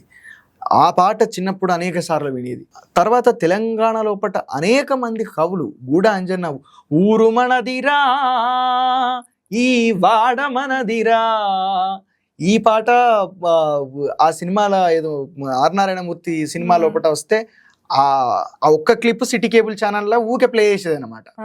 అది ఊకే పెట్టుకొని అదే ఎక్కువ చూసేది, అది ఎక్కువ. దాని తర్వాత పల్లె కన్నీరు పెడుతుందో అన్న పాట మొత్తం అంటే సామాజికంగా ఎట్లాంటి ఆ అవగాహన లేకపోయినా కులతత్వం లోపల ఉన్నప్పటికీ కూడా గద్దర్ను కావచ్చు, నక్సలైట్ పోరాటాలను కావచ్చు, అప్పుడు తెలంగాణ లోపల ఉన్నటువంటి అన్ని వర్గాల ప్రజలందరూ కూడా ఆదరించారు. అంటే ఆదరించుడుగా వాళ్ళ కష్టాన్ని వాళ్ళకి చెప్తా ఉంటే ఇది వాస్తవమే కదా అని చెప్పి అంగీకరించేటటువంటి స్థితికి సాహిత్యము కవిత్వం అనేది తెలంగాణ లోపల అంత గొప్ప ప్రభావం చూపెట్టగలిగింది. సో అట్లా ఒకటి. దాని తర్వాత ఈ క్రమంలో తెలంగాణ ఉద్యమము 2005-6 సందర్భం లోపల కొంచెం గట్టిగా జరుగుతుంది. అంటే నక్సలైట్ పోరాటాలు జరుగుతున్నాయి, ఎన్కౌంటర్లు బాగా జరుగుతున్నాయి. ఈ క్రమంలో విమల గుడాంజన్నదే ఒక పాట వచ్చింది. ఇది అవ్వో నీవా నువ్వు అయ్యో నీవా తెలంగాణో నీకి తోటి పాలో నీవా, అయ్యో నీవా నువ్వు అవ్వో నీవా తెలంగాణో నీకి తోటి పాలో నీవా, ఇస్సొంట రమ్మంటే ఇల్లంతా నీదంటవా వరేవా తిన్నింటి వాసాలు లెక్కెత్తవా, అయ్యో నీవా నువ్వు అవ్వో నీవా తెలంగాణో నీకి తోటి పాలో నీవా అని చెప్పానంటే ఈ అప్పటి వరకు ఏంటంటే ఈ సెల్ ఫోన్లు కూడా ఈ కలర్ మొబైల్స్ అప్పుడెప్పుడు కొత్తగా వచ్చేటి. అప్పుడు ఈ మెమొరీ కార్డులు ఉండే, ఈ మెమొరీ కార్డులలో సినిమాలు పాటలు నింపించేది సెల్ షాప్ పోతే, సెల్ పాయింట్ పోతే. అప్పుడు ఏం చేసిరంటే ఈ తెలంగాణ మూవ్మెంట్ గట్టిగా అయ్యేసరికి తెలంగాణ పాటలు 200 కలెక్ట్ చేసి ఒక మెమొరీ కార్డు చేసి పెట్టుకొని అప్పుడు వాళ్ళకు కూడా గిరాకీ పెరిగింది. ఇట్లా అన్ని పెట్టి నింపించే వచ్చి ఇంట్లోకి వచ్చి మళ్ళా ఆ పాటలు ఫోన్ పెట్టుకొని ఇక ఎవరి పనులు వాళ్ళు పాటలు మోగుతుంటే వాళ్ళ పనులు వాళ్ళు చేసుకునేటోళ్ళు. ఒకప్పుడు టీవీలు అందరి ఇళ్ళలో ఉండేటివి కాదు. ఈ సెల్ ఫోన్లు వచ్చినాక ఏంటంటే కొంచెం పాటలు ఎక్కువ అవకాశం వచ్చింది. టేప్ రికార్డులు కూడా ఏంటంటే సర్వీస్ సెంటర్లు లేకుండా పోయినాయి, అవి ఇప్పుడు పత్తకే లేవు, యాంటిక్ పీస్లు అయిపోయినాయి. కానీ చూడ్డానికన్నా దొరికితే చాలు అన్నట్టుగా అయిపోయినాయి. అప్పుడు చాలా వరకు చాలా వస్తువులు దొరుకుతాయి. ఇప్పుడు మనం చిన్నప్పుడు చూసినాయి ఏం దొరుకుతలేవు. కానీ అట్లా అంతా వాటి ప్రభావం అంతా కూడా ఉన్నది. మన సామాజిక నేపథ్యం, మన కుటుంబ నేపథ్యం ప్రభావం ఎంత ఉంటుందో అట్ ద సేమ్ టైం ఈ సాహిత్య ప్రభావం కూడా ఖచ్చితంగా ఉంటుంది. ఎందుకంటే పాట మన జీవితం లోపల ఒక భాగం అయిపోయింది. తెలంగాణ జానపద సాహిత్యం అనేది ప్రతి తెలంగాణ బిడ్డ యొక్క జీవితం లోపల ఖచ్చితంగా ఒక భాగం అయింది. అన్న ఇప్పుడు మీరు ఈ పాటలు ఇవి రాస్తున్నారు కదా, ఎప్పుడు విప్లవం సంబంధించినవి రాసినారా? ఎప్పుడైనా మూవీస్ కి అట్లా ఏమైనా ట్రై చేయాలి అని ఏమన్నా అనుకున్నారా? మెయిన్ స్ట్రీమ్ తెలియక ముందు అంటే మన మీద మనకు ఒక అవగాహన వచ్చేదాకా ఏదో పిచ్చి పిచ్చి ప్రయత్నాలు ఖచ్చితంగా చేస్తాం. ఇప్పుడు ఒక నటునికి ఏం కావాలనేది అందులో మునినోనికి తెలుస్తుంది, ఇంకొంచెం చూసినోనికి అనేది తెలుస్తుంది. ఇనిషియల్ డేస్లో ఏంటంటే నేను కూడా అనుకునేది యాక్టర్ని కావాలి, ఏదో చేయాలి, నటించాలి అని చెప్పి సినిమా పిచ్చి నాకు కూడా ఉండేది. తెలియక ఏం అవగాహన లేక తెలియక ముఖం అద్దం ముంగడ చూసుకోక ఇవన్నీ షోకులు బాగుండేటి అన్నట్టు ఉండే. అప్పుడు అనుకుని ఏదో ప్రయత్నాలు చేసి ఉంటుంది నేను. తర్వాత సరే ఇది వర్కౌట్ కాదు ఏమో అని చెప్పి పాటలు ఏమన్నా రాస్తామా అని చెప్పి అట్లా అనుకునేది. అప్పుడు పాటలు రాసేంత సాహిత్యం ఏం తెలియదు మనకు అని చెప్పి అప్పుడే. దాని తర్వాత సరే మొత్తానికైతే నేను ఏదో హీరో కావద్దు కానీ చిన్నపాటి ఏదైనా ఒక మూలకుండే నటున్నా కావాలి కదా, నల్లగున్నోడు నటుడు కాలేడా ఏంది అని చెప్పి ఆ ప్రయత్నం గట్టిగా చేసిన. అది తర్వాత ఏంటంటే తెలుగు సినిమా రంగం అనేది ఓ దోపిడీదారుల సమూహం అని చెప్పి తెలుసుకున్న తర్వాత ఇట్లాంటి సినిమా రంగం నాకెందుకు, నాకు తెలంగాణ సినిమా రంగం ఏర్పడిన తర్వాత అందులో పోదాంతి, ఈ తెలుగు సినిమా తోటి అవసరం లేదు, ఈ తెలుగు అని కాదు, నేను తెలంగాణని, అది తెలంగాణ భాష, ఆ ఐడెంటిటీ వచ్చేదాకా మనకు అనవసరం అని చెప్పని అనుకున్నా. ఇక ఇష్యూస్ అంటమా అంటే మరి ఇష్యూస్ మీదనే పాటలు రాయాలి. ఒక సందర్భం లోపల విప్లవంగా అనేది కవిత్వం కాదని అన్నారు. విప్లవం అంటే గన్ను పట్టుకొని పోయేదే కాదు. విప్లవం అంటే ఏంటిది? ఒక చైతన్యం. చైతన్యం అంటే నీకు అచేతనంగా ఉన్నటువంటి అణిచివేతలో లోపల ఉన్నటువంటి నీకు చేతనం కలగడమే, నువ్వు చెలించడమే చైతన్యం. ఆ చైతన్యం అనేది ఒక సమూహంగా జరిగితే, చాలా గొప్ప స్థాయిలో కూడా జరిగితే గదే విప్లవం. నా దృష్టిలో నేను అక్కడికే అవగాహన చేసుకున్న దాన్ని. విప్లవం అంటే గన్ను పట్టుకొని పోయి అర్థం కాని కవిత్వం చెప్పుకుంటా పాటలు పాడుకుంటా పోయేది మాత్రమే కాదు, అది చాలా గొప్ప త్యాగం. అడవిలోకి పోయి అన్నిటిపెట్టి మొత్తం ప్రాణాలకు కూడా లెక్క చేయకుండా పోరాటం చేయాలి, ప్రజల కోసం సాయుధ పోరాటం చేయాలనుకోవడం చాలా గొప్ప త్యాగం. ఆ త్యాగాన్ని వర్ణించలేము. కాబట్టి అటు పోలేక ఇటు ఉండలేక కొంతమంది నడివిట్లా పడిపట్టుకుంటా ఉంటారు. నేను ఆ పరిస్థితుల్లో ఏం లేదు. ఎందుకంటే ఆ ఆయుధాన్ని నేను ఎప్పుడు సమర్థించుతా అంటే, నా శత్రువు ఆయుధం పట్టుకొని వచ్చినప్పుడు ఆత్మరక్షణకు నేను డెఫినెట్ గా ఆయుధం నేను ఆయుధం పట్టుకున్న నక్సలైట్ అని చెప్పారంటే ఫస్ట్ పోయి సినిమా స్టార్లను అరెస్ట్ చేయరు. వానికి ఎందుకు ఆయుధం? వానికి ఆయుధం ఎందుకు? సినిమా స్టార్లకు ఆయుధం ఎందుకు? వ్యాపారం చేసుకునేటోనికి ప్రజల సొమ్మును పందికొక్కుల లెక్క తినేటటువంటి సినిమా స్టార్ల దగ్గర ఆయుధాలు ఎందుకు? వాళ్ళ మీద ఎవడైనా అటాక్ చేసిండా? ఇంతవరకు ఎవడైనా అటాక్ చేసిండా? ల్యాండ్ లార్డ్స్ దగ్గర, రాజకీయ నాయకుల దగ్గర ఆయుధాలు ఎందుకు? వాళ్ళని ఇంతవరకు ఎవడైనా అటాక్ చేసిండా? సరే, చేసినప్పుడు చూద్దాం. వాళ్ళ దగ్గర మరి వాళ్ళకి అటాక్ చేస్తారు కాబట్టి, జనం వస్తారు కాబట్టి కాల్ చేస్తారా? అభిమానుని కాల్ చేస్తారా? అందుకేనా వాడు బొడ్ల పెట్టుకుని తిరిగేది గన్ను? వాడు అట్లా బొడ్ల పెట్టుకొని తిరిగితే మరి నిజంగా దాడులు జరుగుతున్నాయి కదా ఈరోజు. అరే, వెలుగు మాటల నువ్వు ప్రభుత్వమే, తండ్రి లాంటి తల్లిదండ్రులు లాంటి ప్రభుత్వమే వచ్చి ఇండ్లు కూల్చేస్తే, 1000 ఇండ్లు ఒక క్షణంలో కాలంలో కూల్చేస్తే వాళ్ళ బ్రతుకులు ఏం కావాలి? ఒక అకౌంటబిలిటీ ఉన్నటువంటి ప్రభుత్వంగా నువ్వు నీ కోట్లేసినటువంటి ప్రజలే కదా, ఆ ప్రజల మీద నీకు బాధ్యత ఉండాలి కదా. నువ్వు ప్రజలకు నువ్వు పునరావాసమో లేకపోతే వాళ్ళకు కనీసం టెంపరీగానో వాళ్ళకు ఒక షెల్టర్ ఇవ్వకుండా, ఏర్పాటు చేయకుండా, వాళ్ళకు ఒక నోటీస్ ఇవ్వకుండా నువ్వు వాళ్ళను నిరాశ్రయులను చేస్తే వాళ్ళు పోయి ఎక్కడ ఉండాలి? ఏది నీ బాధ్యత? మరి నిన్ను కాల్చాలి కదా. నువ్వు ఇల్లు కూల్చినప్పుడు నిన్ను కాల్చట్ల తప్పేంది? కాబట్టి ప్రజలను ఎవరైతే ఇట్లాంటి అరాచకాలు, దుర్మార్గాలు, దాడులు ఎదుర్కొంటారో వాళ్ళ చేతులలో ఆయుధాలు ఉండడం లోపల తప్పలేదు. ముఖ్యంగా దళిత బహుజన వర్గాల చేతుల లోపల ఖచ్చితంగా ఆయుధాలు ఉండాలి. ఎందుకు ఆయుధాలు ఉండాలి? ఈరోజు దాడులు జరుగుతున్నాయి కదా, ఇష్టం వచ్చినట్లు ప్రభుత్వం దాడులు చేస్తుంది. మొన్న మా కరీంనగర్ దగ్గరని గౌన్లలో మాది వాళ్ళకు పంచాయతీ జరిగింది. ఏంది, మీరు గుళ్ళకు రావద్దని చెప్పి. ఇది ఒక రకమైనటువంటి అంశము. ఎల్లమ్మ జాతర వచ్చిన ప్రతిసారి ఇది ఒకటి తెర మీదకి వస్తుంది. చాలా బయట పడని ఎన్నో కుమ్మేరలో ఘటన జరిగింది. అనేక ప్రాంతాల లోపల ఈ రోజుకి ఆలయాల విషయం లోపల కావచ్చు, మిగతా అన్ని పొత్తుల కాడ కావచ్చు, మిగతా అన్ని విషయాల లోపల కావచ్చు, దాడులు జరగడం అనేది సహజంగా జరుగుతూ ఉన్నది. మహిళల చేతుల లోపల ఆయుధాలు ఉండాలి. ఎవరికి వద్దు మహిళలకి ఆయుధాలు. ఆయుధాలు ఎందుకు? నువ్వు ఎట్లా మాట్లాడతావు? నువ్వు నక్సలైట్ లెక్క మాట్లాడతావు ఈ రోజు నన్నంటే, నేను అనేది ఏంటంటే, ఆయుధం మా దగ్గర వద్దన్నప్పుడు పోలీసుల దగ్గర తప్పించి ఎవరి దగ్గర వద్ద ఆయుధాలు? ల్యాండ్ లార్డ్స్ దగ్గర ఎందుకు? సినిమా స్టార్ల దగ్గర, ఆ గాడిద కొడుకుల దగ్గర ఎందుకని అంటారు? నేను ఈ సినిమా రంగం పేరు అడ్డం పెట్టుకొని కోట్లాది రూపాయలను దోసుకునేటటువంటి వ్యక్తుల దగ్గర ఆ ఆయుధాలు ఎందుకు? వాళ్ళు తీసేయండి. ఆయుధాలు ఇస్తారా? అందరికీ ఇవ్వండి, ప్రజలందరికీ ఇవ్వండి. ఎవరైతే అణచివేతను ఎదుర్కొంటున్నారో, దాడులను ఎదుర్కొంటారో వాళ్ళందరి చేతుల లోపల ఆయుధాలు ఉండాలి. దళిత బహుజన చేతులు అందరి లోపల ఆయుధాలు ఉండాలి. వాళ్ళు దాడులను ఎదుర్కొంటారు. నువ్వు వచ్చి ఇల్లు కూడా కొడతాడు, వాడు వచ్చి మనుషులను చంపేస్తాడు. పోలీసులు వచ్చేమో మొన్న ఆంధ్రప్రదేశ్ లోపల ఏమేమి జరిగిందండి, ఒక వ్యక్తిని తీసుకొని పోయి లాకప్ డెత్ చేసిర్రు. ఇట్లాంటి అట్రాసిటీస్ అనేది జరుగుతాయి. చెప్పలేకపోతాం కాబట్టి ముందు జాగ్రత్త చర్య కోసం, ఆత్మరక్షణ కోసం ఆయుధం ఇవ్వండి అని చెప్పని అంటాం. కాబట్టి ఇది చర్చ ఎక్కడికో పోయింది. కానీ విప్లవ పాటలు రచించడం కావచ్చు, లేకపోతే ఈ ఇష్యూస్ మీద పాటలు పాడడం కావచ్చు, ఇవన్నీ ఎందుకు వస్తాయి అని చెప్పానంటే, ఇవన్నీ చూసినప్పుడు గుండె అనేది రగిలిపోతుంది, కోపం వస్తుంది. కోపం వచ్చినప్పుడు నేను ఆయుధం పట్టుకోలేను, నాకు అంత ధైర్యం లేదు, నాకు అంత మస్తి కూడా లేదు. కాకపోతే ఏదో ఒకటి చేయొచ్చు కదా, కనీసం వ్యక్తపరచచ్చు కదా, ఎక్స్ప్రెస్ చేయొచ్చు కదా బాధను.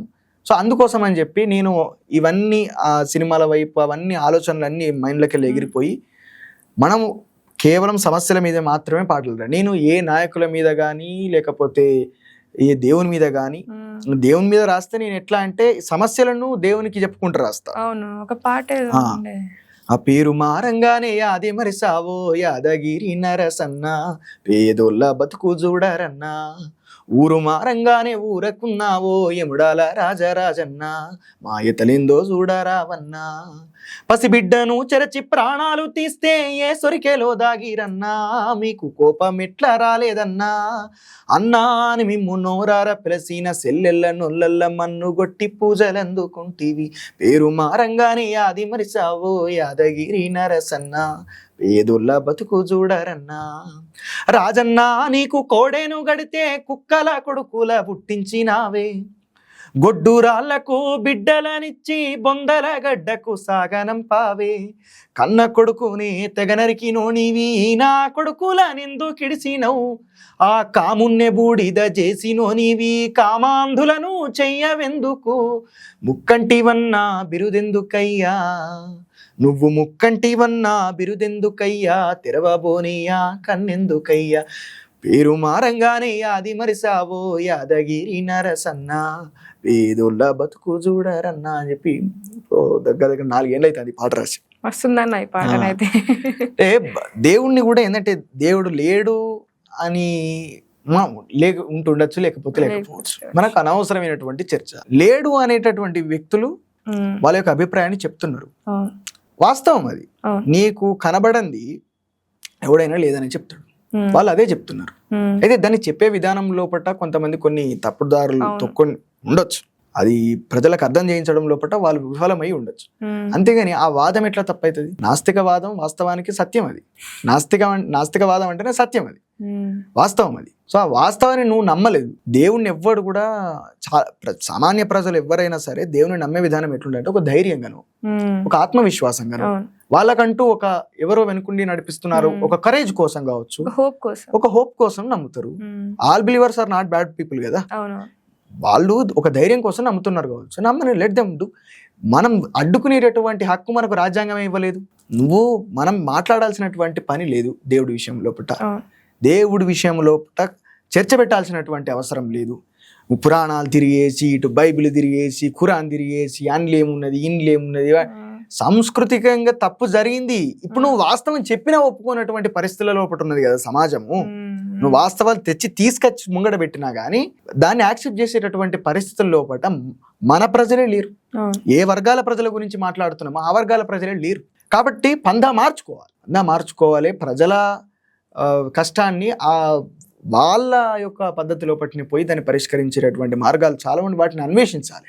సో ఆ క్రమం లోపల ఇప్పుడు పనిచేస్తున్నటువంటి ప్రజా సంఘాలు కావచ్చు, విద్యార్థి సంఘాలు కావచ్చు, కాస్త అప్డేట్ అయ్యి ఇప్పుడున్నటువంటి వ్యవస్థతోటి కలిసి పనిచేయడానికి వారిని వాళ్ళు కొంచెం మార్చుకోగలిగితే అది కాస్త పనికి వస్తుందని చెప్పి నేను అనుకుంటాను. అట్లా అన్న, ఇప్పుడు మనం నక్సలిజం గురించి మాట్లాడుకున్నప్పుడు మీరు హిడ్మా పైన ఒక పాట రాసినట్టున్నారు చనిపోయినప్పుడు. హిడ్మా మీద రాయలేదు నేను, వాళ్ళ తల్లి మీద రాశాను. హిడ్మా తల్లి ఆయన శివం ముందు తల్లి నడుచుకుంటూ పోతా అంటే ఆ నడకను చూసి వచ్చినటువంటి పాట.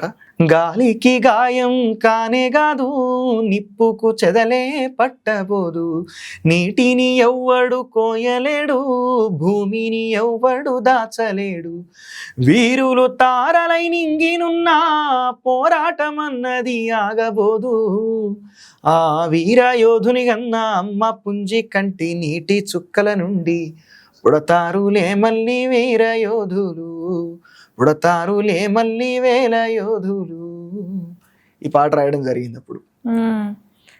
అది చెప్పిన ఎక్స్ప్రెషన్ అంతే, బాధ. లక్షలాది మంది ఆ తల్లిని చూసి దుఃఖపడ్డోళ్ళు ఉన్నారు. చాలా మంది ఈ పాట విన్న తర్వాత బీజేపీలో ఏబీవీపీలు ఉండేటోళ్ళే ఫోన్ చేసి అప్రిషియేట్ చేశారు తెలుసు. చాలా మంది బీజేపీకి సంబంధించిన మిత్రులు అన్ని చోట్ల ఉన్నారు. వాళ్ళు ఫోన్ చేసి సరే ఐడియాలజీ ఏదైనా కావచ్చు అన్న, ఏం అక్షరాలు అని చెప్పాను. అంటే పాట ఎవరినైనా సరే కదిలించుతుంది, ఎవరినైనా సరే ఆలోచింపజేస్తుంది. ఆ నమ్మకం ఉంది ఖచ్చితంగా. ఒక సమయం వచ్చినప్పుడు వాళ్ళకు అయినా ప్రతి మనిషి జీవితంలో అందరూ ఒకటే రకమైన కష్టాన్ని అనుభవిస్తాను. మన ఐడియాలజీస్ వేరు ఉండొచ్చు, మన పద్ధతులు వేరు ఉండొచ్చు, కానీ అనుభవించే కష్టాలు అయితే ఒకటే, అనుభవించే అణచివేత మాత్రం ఒకటే. ఏదో ఒక సందర్భంలో అవన్నీ ఒక తాటి మీదకి వస్తాయి. అందరికీ వాస్తవాలు మైండ్లకు వాళ్ళకు జర సొయ్యికి వచ్చేటటువంటి రోజు డెఫినెట్ గా భవిష్యత్తులో ఉంటది, వస్తుంది. అప్పుడు ఖచ్చితంగా మార్పు అనేది వస్తుంది.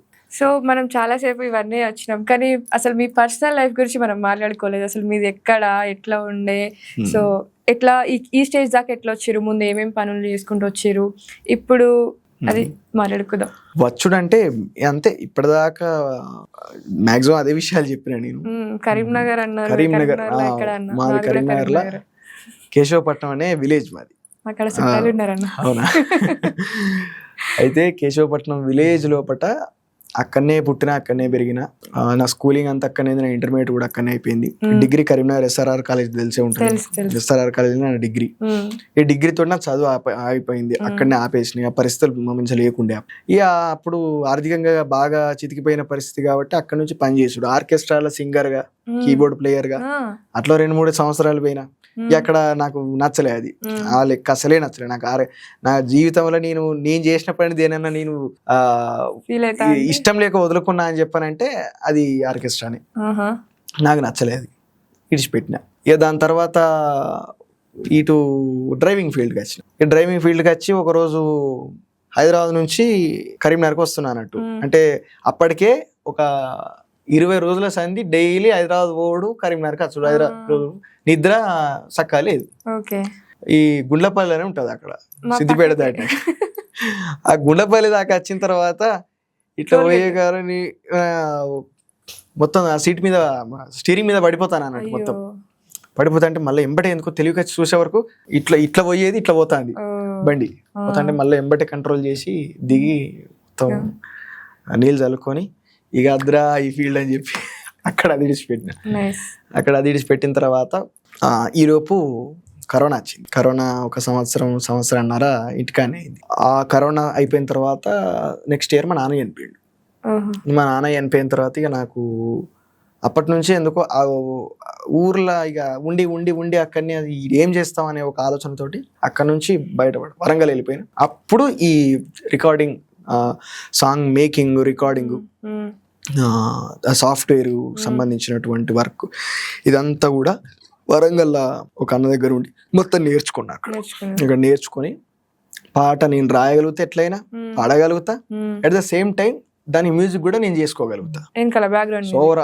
ఓవరాల్ వర్క్ కంప్లీట్ గా నాకు వచ్చు. సో అదంతా నేర్చుకున్నా అట్లా ఒక 2-3 సంవత్సరాలు. దాని తర్వాత అక్కడ ఉండే అభిప్రాయాన్ని చెప్పడం, మాట్లాడడం, కొన్ని ఇంటర్వ్యూస్ చేయడం, ఇట్లా అలవాటు చేసుకొని హైదరాబాద్ వచ్చిన తర్వాత ఒక ఫుల్ టైం యాక్టివిస్ట్ గా, ఫస్ట్ జర్నలిస్ట్ గా, దాని తర్వాత 2-3 యూట్యూబ్ ఛానల్స్లలో జర్నలిస్ట్ గా వచ్చిన. మెయిన్ గా నన్ను ఇక్కడ మాట్లాడడానికి, నిలబెట్టడానికి మూల కారణం తులసి అక్క. ఆమె నన్ను బాగా ఎంకరేజ్ చేసింది. అలా ఛానల్ లోపల ప్యారలల్ గా పెట్టిన ఇంకో ఛానల్ లోపల కూడా అవకాశం ఇచ్చి అక్కడ కూడా నన్ను నేను మౌల్డ్ చేసుకోవడానికి నాకు ఒక వేదిక ఇచ్చినట్టు జరిగింది. సో అక్కడ ఎక్కువ ఎంకరేజ్మెంట్ దక్కింది, ఆడ పని చేసిన. ఇక దాని తర్వాత ఓవరాల్గా ఒక యాక్టివిస్ట్గా ఉండాలి, మనకు ఈ జర్నలిస్ట్గా అటు ఇటు ఏం వర్కౌట్ కావనిపిస్తుంది. ఎందుకంటే ఫ్రీడమ్, ఎప్పుడు మనకు స్వేచ్ఛ కోరుకుంటాం. ఎవరి దగ్గరనైనా, అంటే పలానా పర్సన్ అని కాదు, ఒక వ్యవస్థలో, ఒక సంస్థలో పనిచేసినప్పుడు ఆ సంస్థకు సంబంధించినటువంటి రూల్స్ అండ్ రెగ్యులేషన్స్ కి లోబడి పనిచేయాలి ఖచ్చితంగా. అది నేను చేయలేనది, నాది నాకు అర్థమైంది. బయటకు వచ్చేసి ఇప్పుడు ఏంటంటే నా సొంతంగా నేను పాటలు ఎట్లయినా చేస్తా, పాటలు డెఫినెట్ గా నేను చేస్తా. అదే ఇప్పుడు ప్రస్తుతం మెయిన్ ఇన్కమ్ సోర్స్ నాకు. సో అది నేను చేస్తున్నా. మెయిన్గా ఇష్యూస్ మీదనైతే ఎప్పటికి రెగ్యులర్గా మనం పాటలు చేస్తా ఉన్నాం, సోషల్ మీడియాలో అవి వస్తూనే ఉన్నాయి, పాడుతూనే ఉన్నాం. ఈ మధ్యన ఎక్కువ ఇష్యూస్ మీద బయటికి వెళ్ళడం కావచ్చు, రాజకీయంగా మన ఒపీనియన్స్ చెప్పడం కావచ్చు, ఇట్లా నడుస్తుంది అన్నట్టు. ప్రయాణం అనేది కొనసాగుతుంది, అక్కడ ప్రారంభమైంది, ఇట్లా నడుస్తుంది. అన్న మీరు ఏమైనా ఫ్యూచర్లో అంటే పాలిటిక్స్లోకి వచ్చేది ఏదన్నా సూచనలు ఉన్నాయా? అంత కెపాసిటీ లేదు, అంత అది లేదు. ఇది కేవలం ఇప్పుడు ఓ పాట మంచిగా హిట్ అయింది కాబట్టి నేను ముంగట నేను కూర్చోగలిగిన. ఇది ఏదో లక్ అనేది ఉండకపోవచ్చు కానీ ఆ రకంగా జరిగినట్టే ఇది. ఏదో ఏదో అడిమారు గుడి దెబ్బలు వచ్చిన నేను. పాటలు పాడిరు. పాటలు ఎవరైనా ఈ రోజులో పాటలు రాయడం పాడడం పెద్ద టాలెంట్ అనేది ఏం కాదు. నేను చెప్తున్నా కదా, ఒక పాట అనుకోకుండా హిట్ అయింది. నేను అంతకుముందు బొచ్చడు పాటలు రాసిన, దేనికి అంత గణన రాలే. ఇది ఒక పాట రాసుట్లా ఈ రోజు లేదు. ఈ గాలికి గాయం కానే కాదు అనే పాట నేను రాయడం వల్ల నాకు ఇంత పేరు వచ్చింది. అది కొన్ని కోట్ల వ్యూస్ పోయింది. ఎవరెవరో ఎక్కడెక్కడో అన్ని యూట్యూబ్ హ్యాండిల్స్లల్లా, ఫేస్బుక్ హ్యాండిల్స్లల్లా, ఇన్స్టాగ్రామ్స్లా, ఎక్స్లా అన్నిట్లలో పోయింది.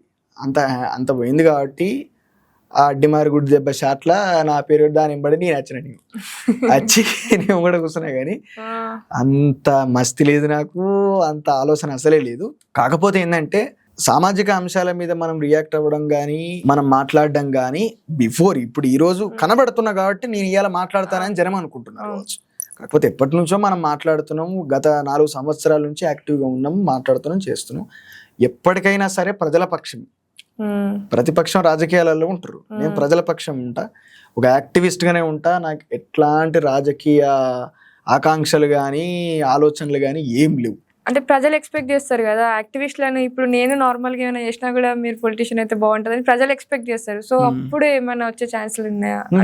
యాక్టివిస్ట్లని వాళ్ళు పొలిటీషియన్ లెక్క వాళ్ళు చూస్తున్నారు. యాక్టివిస్టులు అందరూ ఎందుకు పొలిటిక్స్ లోకి రారా? అదే ఒకవేళ ప్రజలు ఎవరన్నా నాతో వాళ్ళకి ఏం చెప్తా అంటే, ఒక మంచి వ్యవస్థను మనం నిర్మాణం చేద్దాం. నిర్మాణంలో కూడా డెఫినెట్ గా భాగం అవుతా. నా వంతు నేను ఎంత చేయగలుగుతున్నా అంత చేయగలుగుతా, అంతే తప్పించి నేను నిర్మాణం లోపల నన్ను నిర్మించేటట్టుగా నేను చేసుకున్నాను.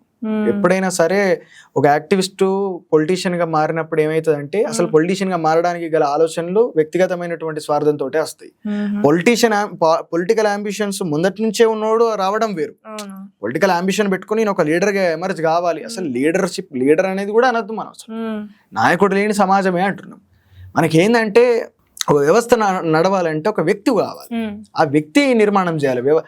అసలు మన బీసీ ఎస్సీ ఎస్టీ సామాజిక వర్గాల నుంచి నాయకులు లేరు. ఉన్న నాయకులు వేరే వేరే పార్టీలలో బానిసత్వం చేసేటటువంటి పరిస్థితుల్లో ఉన్నారు. కాబట్టి అక్కడి నుండి ఒక నాయకత్వం అనేది పుట్టుకొని రావాలి, ఒక నిర్మాణం జరగాలి. ఆ నిర్మాణం జరిగిన తర్వాత అప్పుడు మనం ఒక కొత్త మార్పుకు మనం శ్రీకారం చుట్టిన వాళ్ళం అవుతాం. ఎంతసేపు ఈ బూర్జువా పార్టీలు, ఈ కేసీఆర్ పెట్టిన పార్టీ, రేవంత్ రెడ్డి ఉన్న పార్టీ, బీజేపీ పార్టీ అన్ని అగ్రవర్ణాల చేతుల్లో పుట్టినాయి. మన వర్గాల నుంచి పార్టీలు పుట్టుకొని రావాలి. ఒకవేళ పుట్టుకొని వచ్చినా దాన్ని నడిపేటటువంటి తెలివి ఉండాలి. ఇప్పుడు బీఎస్పీ పార్టీ వచ్చింది, ఓ పెద్ద మనిషి నాకు ఫోన్ చేసిండు, బహుజనుల కోసం ఉన్న పార్టీ ఒకటి బీఎస్పీ పార్టీ కదా, నువ్వు బీఎస్పీ పార్టీ కోసం ఎందుకు పాట రావే? మారోజు మీద మారోజు వీరన్న మీద పాట రాసినావు, నువ్వు కాంచీరామ్ మీద ఎందుకు రాయవు, మాయావతి మీద ఎందుకు రాయవు, బెంచి మాయావతి మీద అని చెప్పారు అంటాడు. అసలు ఏం చేసిండు కాంచీరామ్ నాకు తెలియదు. చెప్పుడు నాకు తెలియదు, నిజంగా తెలియదు. కాంచీరామ్ గొప్పడు అంటారు, ఏం చేసిండో చెప్పాలి కదా. ఆయన గొప్పతనం చెప్పేటోడు. అందరూ అదే పాట పాడతారు, విశారదన్ మహారాజ్ అదే పాట పాడతాడు, వీళ్ళందరూ అదే పాట పాడతారు. ఏం చేసిండు ఆయన, ఏం ఎగ్జిక్యూషన్ ఏంటిది ఆయన చేసినటువంటి గొప్పేంది. ఇప్పుడు ఎవరు గొప్పైనా నాకు మారోజు వీరన్న అనేటోడు తెలంగాణ లోపల పుట్టిండు కాబట్టి ఆయన ఏం చేసిండో అప్పటి నుంచి ఇప్పటి వరకు గద్దనన్న లాంటి వాళ్ళు, మీలాంటి మాలాంటి మిత్రులందరూ, పక్కకుండి పెద్దోళ్ళందరూ ఉండి గిట్ట చేసిండ్రా, గిట్ట జరిగిందిరా అని చెప్పిండు కాబట్టి మాకు చరిత్ర తెలిసింది. గొప్పోడు మారోజు వీరన్న అంటే చరిత్ర తెలుస్తుందా? మారోజు వీరన్న భజన అయితే చరిత్ర తెలుస్తుందా? ఏం చేసిండో చెప్పాలి కదా. అంటే మారోజు వీరని ఒక కులవర్గ పోరాటము, ఆయన ముందు ఒక మావోయిస్ట్ కానీ ఒక నక్సలైట్ పార్టీ సింపథైజర్ కానీ పోయిండు, కానీ అక్కడ కులాన్ని గుర్తించలేదు. అసలు భారతదేశంలో ఉన్నటువంటి ప్రధాన సమస్యనే కులం కదా. ఆ కులాన్ని నిర్మూలించండి, నువ్వు వర్గ పోరాటాన్ని ఎట్లా బిల్డ్ చేస్తావు, భారతదేశంలో విప్లవం ఎట్లా వస్తుంది, రాదు కదా అని చెప్పి నువ్వు కుల వర్గ పోరాట నిర్మాణం, జమిలి పోరాటం చేయాలని చెప్పి ఆయన ఒక పుస్తకాన్ని రాసి ఆయన ఎగ్జిక్యూట్ చేసి జనశక్తి నుంచి ఆయన బయటకు వచ్చేసి ఒక కొత్త వ్యవస్థ నిర్మాణం చేసి అప్పుడున్నటువంటి బూర్జువా పార్టీల రాజకీయ నాయకులకు చెమటలు పట్టించి, అసలు మారోజు వీరన్న ఈ రోజు ఉంటే ఆయన అభినవ్ అంబేద్కర్ అయ్యేటోడు, ఆయన ఈ రోజు తెలంగాణ రాష్ట్రానికి ముఖ్యమంత్రి అయ్యేటోడు. ఎందుకంటే ఆ రోజు మారోజు వీరన్న కుల సంఘాల నిర్మాణం ఎవరు చేశారు? కులాలకు చైతన్యం రావాలని చెప్పి కుల సంఘాల నిర్మాణం చేసి వాటన్నింటినీ కూడా ఒక తాటి మీదకి తీసుకొని వచ్చి మారోజు వీరన్న అసలు తెలంగాణ పోరాటానికి, తెలంగాణ సామాజిక పోరాటానికి ఆద్యుడే మారోజు వీరన్న. పాడినాం. ఆయన పాట పాడినందుకే కదా నాకు ఈ ఫోన్ వచ్చింది. నువ్వు మారోజు వీరన్న మీద, నక్సలైట్ మీద పాట పాడతావు నువ్వు. మారోజు వీరన్న నక్సలైట్, మారోజు వీరన్న తెలంగాణకు అంబేద్కర్ అంటారు. మారోజు వీరన్న మాత్రమే తెలంగాణకు అంబేద్కర్ అంటారు, ఇంకెవరు కాదంట. వీళ్ళు బహుజనవాదుల, వీళ్ళు మనుషులు, అసలు మనుషుల ప్రాణాల మీద, మనుషుల యొక్క కొన్ని వాళ్ళ ప్రతి మనిషి జీవితం లోపల సమయం అనేది చాలా విలువైంది కదా. అలా వాళ్ళ యవ్వనాన్ని వాళ్ళ రాజకీయం కోసం వాడుకొని వాళ్ళ బాల్యాన్ని యవ్వనాన్ని నాశనం చేసిరండి. బీఎస్పీ పార్టీకి సంబంధించి గతం లోపల ఎంతమంది ఆస్తులు కోల్పోయిన వాళ్ళు ఉన్నారు, సమయాన్ని కోల్పోయిన ఉన్నారు, చదువును కోల్పోయిన వాళ్ళు ఉన్నారు, జీవితాన్ని కోల్పోయిన వాళ్ళు ఉన్నారు, కష్టపడ్డరు. ఈ పార్టీ అధికారం లోపలికి వస్తుంది కావచ్చు అని చెప్పానంటే వాళ్ళ ఆశలు అన్నింటినీ గోదావరిల కృష్ణల ముంచి నాయకుడు పోయి బీఆర్ఎస్ పార్టీలో జాయిన్ అయ్యాడు. బహుజనవాదం అంటే ఏంటిది? బహుజనుల నుండి నాయకత్వాన్ని నిర్మాణం చేయాలి కదా, చైతన్యం చేయాలి కదా. ఇంతవరకు దళితుల మీద దాడి జరిగినప్పుడు, వెలుగుమట్ల ఇష్యూ జరిగినప్పుడు వీళ్ళు మాట్లాడరు, కుమ్మర ఘటన జరిగినప్పుడు మాట్లాడరు. ఎంతో మంది ఎన్నో రకాలైనటువంటి ఇబ్బందులు పడుకుంటా మీడియా ముంగటికి వచ్చి చెప్పుకుంటా అంటే ఒక్క చోటుకు పోయి ఒక్కడు కూడా పరామర్శించడు. తెల్లారలేసి బహుజనవాదం అని చెప్పానంటే ఎక్కడికి వస్తుంది బహుజనవాదం? నువ్వు బీఆర్ఎస్ పార్టీలోకి పోతే బహుజనవాదం వస్తుంది, బీజేపీలోకి పోతే బహుజనవాదం వస్తుంది, కాంగ్రెస్లోకి పోతే బహుజనవాదం. బహుజనవాదం అనే పదాన్ని విలువ లేకుండా చేసేటటువంటి నాయకులు మన దగ్గర ఉండదు. ఇంత పొడుగు ఉపన్యాసం ఇచ్చుడు, చాలా గొప్పగా లెక్చరర్గా పనికొస్తారు, మీరు ప్రొఫెసర్లుగా పనికొస్తారు. ఎంత అహంకారం, అంటరానితనం. అక్కడికి తేడా ఏంటంటే నీకు అంటరానితనం అనేది ఒక స్వరూపంలో నీ లోపల బతికే ఉన్నది. కులం పరంగా లేకపోవచ్చు నీ దగ్గర, వాడు చదువుకోలేదు కావచ్చనో, లేకపోతే నా మేధస్సుకు ఏది సాపత్యం అన్నటువంటి ఆలోచనతోటి కావచ్చు, లేకపోతే నీ గొప్ప మేధావి అన్నటువంటి బలుపుతోటి కావచ్చు. నువ్వు ఎంత గొప్ప మేధావి మీరు కావచ్చు. మీకు నీ ఎదురుగున్నటువంటి వ్యక్తితోటి మర్యాదతోటి మాట్లాడలేనటువంటి స్థితిలోపట నీ అనుచరులు నువ్వు ఉన్నావని చెప్పానంటే నువ్వు నాయకుడిగానే పనికిరావు. నీ నాయకత్వం ఈ సమాజానికి అవసరం లేదన్నట్టు. నువ్వు మర్యాదతోటి ఉండి నువ్వు అందరితోటి మంచిగా మాట్లాడితే, నువ్వు అందరినీ గౌరవిస్తే, నీ అనుచరులు కూడా అట్లే మెదులుతే. ఒక్కొక్కరు పిహెచ్డీలు చేసిన వాళ్ళు ఉన్నారండి. అలా పిహెచ్డీలు, ఎంఫిల్లు, పీజీలు చేసినటువంటి వ్యక్తులు బానిసలుగా మారిపోవడం చాలా బాధను కలిగించినట్టు. వాళ్ళ నాయకులు కావాలి కదా. ఈ పార్టీలు ఎందుకు సక్సెస్ కావంటే బహుజనవాదంతో వచ్చినటువంటి ఏ పార్టీ కూడా సక్సెస్ ఎందుకు కాదంటే అందులో ఒక నాయకుడు ఒక పార్టీ పెట్టి వస్తాడు. ఆ నాయకుడు ఆ పార్టీ పేరు తప్పించి ఆ పార్టీలో ఇంకొక సెకండ్ పర్సన్ మనకు గుర్తుండేది. నేను ఇప్పటికి ఎన్నోసార్లు చెప్పిన బీఆర్ఎస్ పార్టీ లోపల కేసీఆర్, కేటీఆర్, కవిత, హరీష్ రావు, సంతోష్ రావు, తలసాని శ్రీనివాస్ యాదవ్, మన మల్లారెడ్డి, కరీంనగర్ గంగుల కమలాకర్, ఎంపీ వినోద్ కుమార్, ఇటు వస్తే పెద్ది సుదర్శన్ రెడ్డి, నరసంపేట వరంగల్, ఇక్కడ ఇదే వరంగల్కి వస్తే వినయ్ భాస్కర్ అప్పటి నుండే. ఇట్లా అనేక మంది నాయకుల పేర్లు చెప్పగలుగుతాం. కాంగ్రెస్ పార్టీకి వస్తే పొన్నం ప్రభాకర్, ఇప్పుడు రేవంత్ రెడ్డి, అంతకుముందు గీతారెడ్డి, విహెచ్ హనుమంతరావు, మా దగ్గర ఎమ్మెల్యే ఉండే ఆయన, కవంపల్లి సత్యనారాయణ, ఇప్పుడున్న ఆయన గతంలో టీడీపీలో ఉండే ఇప్పుడు కాంగ్రెస్ లోపల ఉన్నాడు. ఏ పార్టీనైనా చూసుకోండి కనీసం ఒక 10-12 మంది పేర్లన్నా మనం చెప్తాం ఈ బూర్జువా పార్టీ లోపల. ఇందులో ఎవరి పేరు చెప్దాం చెప్పుర్రి. ఆర్ఎస్ ప్రవీణ్ కుమార్ తర్వాత ఒక పేరు చెప్పారు, ఆయన ఉన్న బీఎస్పీలో అప్పుడు 2 ఏళ్ల కిందట. నాకైతే తెలియదు. ఇప్పుడు ఉన్న డిఎస్పీలో ఒక పేరు చెప్పుర్రి, విశారదన్ మహారాజ్ సార్ తర్వాత. సో ఇప్పుడు ఏమంటారు లాస్ట్కు? ఏమనేది లేదు. నాయకత్వాన్ని తయారు చేయమంటే కోపం వస్తుంది వాళ్ళకు. ఎవరికి వాడు తయారు కావాలంటే ఎవరికి వాడు తయారైన తర్వాత ఎవరికి వాడు తయారైతే నువ్వు పార్టీ పెట్టేందుకు? ఎవరికి వాడు తయారవుతాడు. నాకు వచ్చిన సమాధానం చాలా గొప్ప స్థాయిలో ఉన్నటువంటి వ్యక్తి. ఇప్పుడు దాకా నేను పెట్టిన చర్చ అంతా కూడా ఓ వ్యక్తి ఫోన్ కాల్ చుట్టూ, నాకు వచ్చినటువంటి ఫోన్ కాల్ చుట్టూ రంగా నడిచింది. ఈ చర్చ లోపల ఇంత ఫ్రస్ట్రేషన్ ఎందుకు వస్తుందంటే నాయకత్వం తయారు చేయాలి కదా సార్ అని చెప్పి నేను అన్నా. అంటే ఆయన ఏమంటాడు, ఎవరికి వాడు తయారు కావాలి, నాయకుడిని ఎవడు తయారు చేస్తాడు, ఎవరిని అనుకుంటుంది, ఎవరి టాలెంట్ బట్టి వాడు వస్తాడని చెప్పానంటే టాలెంట్ వచ్చినా నీ పార్టీ ఎందుకు పోయి? అదే వాళ్ళు ఇంకో పార్టీ పెట్టుకుంటారు, ఇండిపెండెంట్ గా పోటీ చేస్తాడు. నీ పార్టీ ఎందుకు? మళ్ళీ నువ్వు నాకు పతాక నీకు ఫోన్ చేసి నువ్వు పాట ఎందుకు రాత లేకుంటలేదు, నా ఇష్టం, నువ్వేమని నాకు చెప్పనీకి, నువ్వేమని నన్ను అడగనీకి. ఇట్లా ఫోర్స్ చేస్తారా అన్న పాట రాయని? ఫోర్స్ చేసినా మనం ఏం ఫీల్ గా అది బెదిరిస్తాడు వాడు, రుబాబ్ చూపెడతాడు, నువ్వు ఎందుకు రాయవురా అన్నట్టుగా మాట్లాడతాడు. నీకెందుకురా, నా ఇష్టం రా అని చెప్పి నేను చెప్పిన. అట్లా నాకు నచ్చితే రాత లేకుంటే లేదు. వీడెవడు నాకు చెప్పు. ఈ రకమైనటువంటి అహంకారంతోనే దగ్గరని కూడా దూరం చేసుకుంటారు, అయినోని కూడా దూరం చేసుకుంటారు. ఇక నువ్వు అయినోనే దూరం చేసుకున్నప్పుడు కానోడు కాండ్రించి ఉంటాడు, నీ దగ్గరికి ఎందుకు వస్తాడు, రాడు వాడు. ఆ రకంగా ఈ పార్టీల యొక్క పరిస్థితి, విధానం అనేది ఉన్నది. ఈ విధానాలు మార్చుకోనంతసేపు బహుజనవాదం అనేది కేవలం ఒక ఉత్సవ విగ్రహం లెక్క మనం ఏదైనా అంబేద్కర్ జయంతి వస్తానో, ఫులే జయంతి వస్తానో చెప్పుకోవడానికి తప్పించి దేనికి పనికిరాదు. అది నాయకత్వాన్ని నిర్మించే వ్యవస్థ లోపల మేము ఉంటామని చెప్పు, డెఫినెట్గా అందరం కలిసి పనిచేద్దాం. ఎవరికి ఎంత శక్తి వీలైతే అంత శక్తి మేరకు పనిచేస్తారు. అంతేగాని నువ్వు ఈ రోజు నేను బహుజన నాయకుల మీద నేను పాటలు రాస్తా అంటే నన్ను నువ్వు ఈ ప్రాంతంలో పుట్టి బహుజనవాదం గురించి గట్టిగా మాట్లాడినటువంటి వ్యక్తుల గురించి రాసినందుకు ఇక నువ్వు సంతోషపడాలి. అంతేగాని నువ్వు కానిశ్రామ్ గురించి ఎందుకు రాలేదని చెప్పినట్టే కానిశ్రామ్ గురించి నాకు ఇప్పటికి తెలియదు, ఈనాడు తెలియదు. నేను రాయా అసలు కానిశ్రామ్ గురించి రాయని, మాయావతి గురించి రాయా. నేను బీఎస్పీ పార్టీకి సంబంధించి కాదు అసలు ఎవరి గురించి రాయా. నేను అంబేద్కర్ గురించే రాసిన, అంబేద్కర్ గురించి రాసిన నేను పాట. నువ్వు రాయవా అని చెప్పానంటే నాకు అనిపిస్తే రాస్తుండొచ్చు. నేను కొన్ని రోజుల తర్వాత కానిశ్రామ్ మీద పాట రాస్తుండొచ్చు, తెలిసినాక కొన్ని రోజుల తర్వాత నేను తెలుసుకున్నా రాస్తుండొచ్చు. నేను ఇప్పుడు నాకు రాయబుద్ధి అయితే లేదు, నేను ఇది వచ్చినాక నాకు రాయబుద్ధి కాలేదు. నువ్వు ఇక్కడ ఉన్నటువంటి మారోజు వీరన్న అలాంటి మారోజు వీరన్న కనబడ్డానికి అని చెప్పానంటే తీసుకుపోయి అత్యంత దారుణంగా హత్య చేసిరు. ఆయన అమానుషంగా హత్య చేసిరు.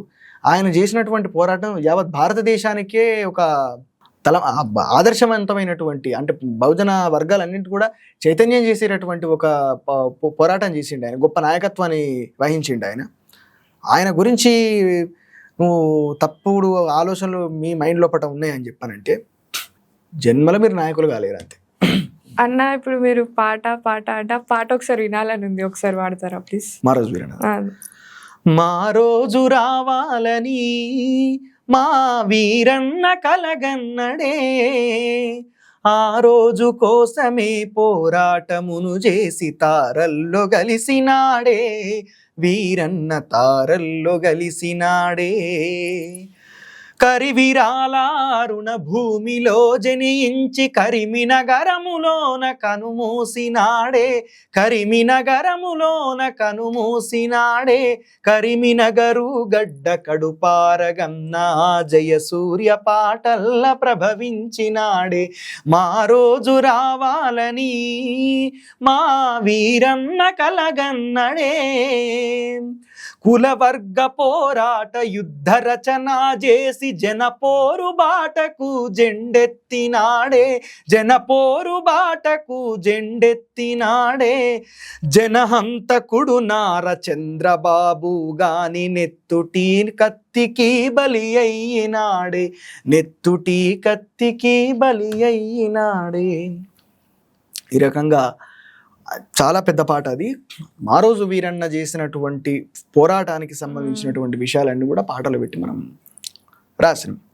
దీని మీద ఇట్లాంటి చర్చ. పేరు మారోజు వీరన్నకు రావద్దు కదా, మారోజు వీరన్నకు వస్తే మళ్ళా వీళ్ళు ఏమనుకుంటారంటే ఈ మారోజు వీరన్న ఆయుధం పట్టింది అంటే అదే అప్పుడున్న పరిస్థితికి ఆయుధం పట్టి, ఇప్పుడు ఉంటే మారోజు వీరన్న ఆయుధం విడిచిపెట్టి ఆయన రాజ్యాంగానే పట్టుకునేటోడు. అన్న ఇప్పుడు లాస్ట్ లో ఒకటి అడుగుతా, అంటే ఇది నేను కూడా ఫేస్ చేస్తున్నా. ఎట్లా అంటే ఇప్పుడున్న మన భారతదేశాన్ని కావచ్చు లేకపోతే ప్రపంచాన్ని అని చూస్తే అసలు హోప్స్ ఏమి వస్తలేవు.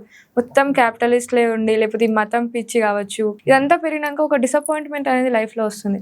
కానీ మీరు ఆ డిసప్పాయింట్మెంట్ని ఎట్లా ఒక హోప్ని చూడగలుగుతున్నారా, లేకపోతే అదే డిసప్పాయింట్మెంట్లో ఇంకా ఉంటున్నారా? అది ఎట్లా డీల్ చేస్తున్నారు మీరు ఎమోషనల్గా? హోప్ ఎప్పుడు కూడా మనం వ్యక్తిగతమైనటువంటి విషయాలతోటే మనం కొన్ని సార్లు మనం జరిగే ఫైట్లో మనం చాలా కుంగిపోతాం. ప్రపంచం వైపు చూసినప్పుడు ఏంటంటే ప్రతి ఒక్కరికి ఆ వ్యక్తిగతం ఉంటుంది. ప్రతి ఒక్కరు వ్యక్తిగత జీవితంతో యుద్ధం చేసుకుంటా సమాజం వైపు వచ్చినప్పుడు ఆ ఫ్రస్ట్రేషన్ అంతా ఇప్పుడు నాకు వ్యక్తిగతంగా ఒక ఫోన్ వచ్చి నేను మాట్లాడుతోటే నా ఫ్రస్ట్రేషన్ అంతకే నేను ఎలాగెక్కిన అంటే ఈ ప్రతిదానికి ఒక పరాకాష్ట ఉంటుంది. వ్యక్తిగత జీవితంతో పడ్డది నీకు అనుభవం కావచ్చు, నీకు ఒక ఎక్స్పీరియన్స్ లెక్కుండొచ్చు, సరే దాన్నే అనుభవించిన దీన్ని డీల్ చేయలేనా అని చెప్పినటువంటి ఆలోచనతో ఉండొచ్చు. సో ఈ యుద్ధం అనేది యుద్ధానికి సంబంధించినటువంటి ఎక్స్పీరియన్స్ లోపల నువ్వు చాలా లాజిక్స్ నేర్చుకుంటావు, చాలా రకాలైనటువంటి మెలకువలు నేర్చుకుంటావు. ఈ మెలకువలన్నీ కూడా సమాజం లోపల ఉన్నటువంటి ప్రతి ఒక్కరూ అట్లాంటి పరిస్థితి నుంచే వస్తారు కదా. సో అందరి సమాహారం కూడా ఒకే రకమైనటువంటి పరిస్థితి లోపల జరుగుతుంది. హోప్ ఎందుకు వస్తుంది అని చెప్పానంటే మనకు పుట్టుక ఎట్లా జరుగుతుందో చావు అట్లా జరుగుతున్నది. ఇది ఇప్పుడు ఈ జనరేషన్ చచ్చిపోతే ఇంకో జనరేషన్ లేదన్నట్టు కాదు కదా, నీకు నిరంతర కాలచక్రం లెక్కనే నడుస్తున్నది. సో భూమి అంతం అవడం అంటే భూమికి ఎక్కడికి ఏడుకాడికి పీస్ గగనం లోపల కలిసిపోతుందని కాదు కదా. ఒక్కొక్క సందర్భం లోపల వాతావరణ పరిస్థితులు కావచ్చు, ఇంకేదైనా కావచ్చు, మనకి ఇక్కడ ప్రళయాలు సృష్టిస్తున్నాయి, ఖండాలుగా విడిపోతున్నాయి, ఇంకో ఖండం కలుసుకుంటున్నాయి. సో కొత్త నవచైతన్యం అనేది ఎప్పటికప్పుడు పురుడు పోసుకుంటుంది. అందుకే నాస్తికులు కూడా ఏమంటారంటే సృష్టి లోపల విశ్వం లోపల ఒక అద్భుతమైనటువంటి లయ ఉన్నది. ఆ లయ ఏం చేస్తున్నదంటే విశ్వాన్ని బ్యాలెన్స్ చేస్తున్నది. ఈ క్రమం లోపలనే ఎందుకు తిరుగుతున్నాడు సూర్యుడు, నవగ్రహాలు కూడా అట్లే ఎందుకు తిరుగుతున్నాయి అని చెప్పన్న దానికి వాళ్ళు చెప్పినటువంటి సమాధానం ఏంటంటే అదొక అద్భుతమైనటువంటి లయ. సో ఈ లయ లోపల ఖచ్చితంగా భూమి ఏ రకంగానైతే తన చుట్టూ తాను తిరుక్కుంటా సూర్యుని చుట్టూ తిరుక్కుంటా ఇక్కడ జీవాన్ని బ్యాలెన్స్ చేసుకుంటా ఉన్నదో, రక్షిస్తూ ఉన్నదో, హోప్ కూడా మనం హోప్ అంటేనే నమ్మకం, నిజం కాదు, అది జరగదో తెలియదు అది. సో నమ్మకం కలిగి ఉండడం లోపల తప్పులేదు. మనం పాత నీరు పోతుంది, కొత్త నీరు వస్తుంది అని చెప్పని అంటారు. ఇవన్నీ ఈ హోప్స్ నుంచి వచ్చినటువంటి కవిత్వాలే, అక్కడి నుంచి వచ్చినటువంటి వర్డ్సే, అంతే కదా. కొన్ని రోజులు నది పారతది, కొన్ని రోజులు పారది కదా అని చెప్పని అనుకుంటే మొత్తమే పారకుండా పోదు కదా. సూర్యుడు పోయిండు అని చెప్పనంటే ఇక రాడని కాదు కదా, డెఫినెట్ గా వస్తుంది. సో హోప్ అనేది ప్రకృతి చెప్తుంది కదా, ప్రకృతి నుంచే మనం హోప్ నేర్చుకోవాలి. ఈ రోజు చీకటి అవుతున్నది అంటే ఇంకో 12 గంటలు ఓపిక పడితే వెలుగు వస్తుంది. ఇంకొక ఎండ కొడుతున్నది, ఒక్క 6 గంటలు ఓపిక పడితే నీడొస్తుంది. హోప్ ప్రకృతి మనకు నమ్మకం అనేది పెట్టుకోవాలనేది తన యాక్షన్స్ తోటి చూపిస్తా ఉన్నది. సో ఆ ప్రకృతి నుంచే మనం పుట్టినాం కాబట్టి ఆ ప్రకృతి నేర్పినటువంటి స్ఫూర్తి అది. హోప్ అనేది ప్రకృతి ఇస్తున్నటువంటి స్ఫూర్తి, అదేం చెప్తలేదు మనకు. కాకపోతే అది ఎవరి కోసం ఆగకుండా వెళ్ళుకుంటా నీకు హోప్ ఇస్తా ఉన్నది. ఆ హోప్ ని మనం అర్థం చేసుకొని ప్రకృతి నుంచే మనం నెక్స్ట్ జనరేషన్, ఇప్పుడు నేను ఏమనుకుంటా అంటే సనజేశ్వరితోటో పల్లవితోటో మార్పస్తాను కాదు, మనం ఒక కొండను ఢీ కొట్టున్నాం, 1,00,000 దెబ్బలలో మనది ఒక దెబ్బ. మనం ప్రయత్నం చేస్తున్నాం, అది ఈ రోజు సఫలం కాకపోవచ్చు. ఇప్పుడు ఇది బ్రేక్ చేయాలనుకున్నా నేను, సుత్తితోటి 2 దెబ్బలు కొట్టిన, పగలలే. మూడో దెబ్బకు పగిలింది ఈ చెక్క.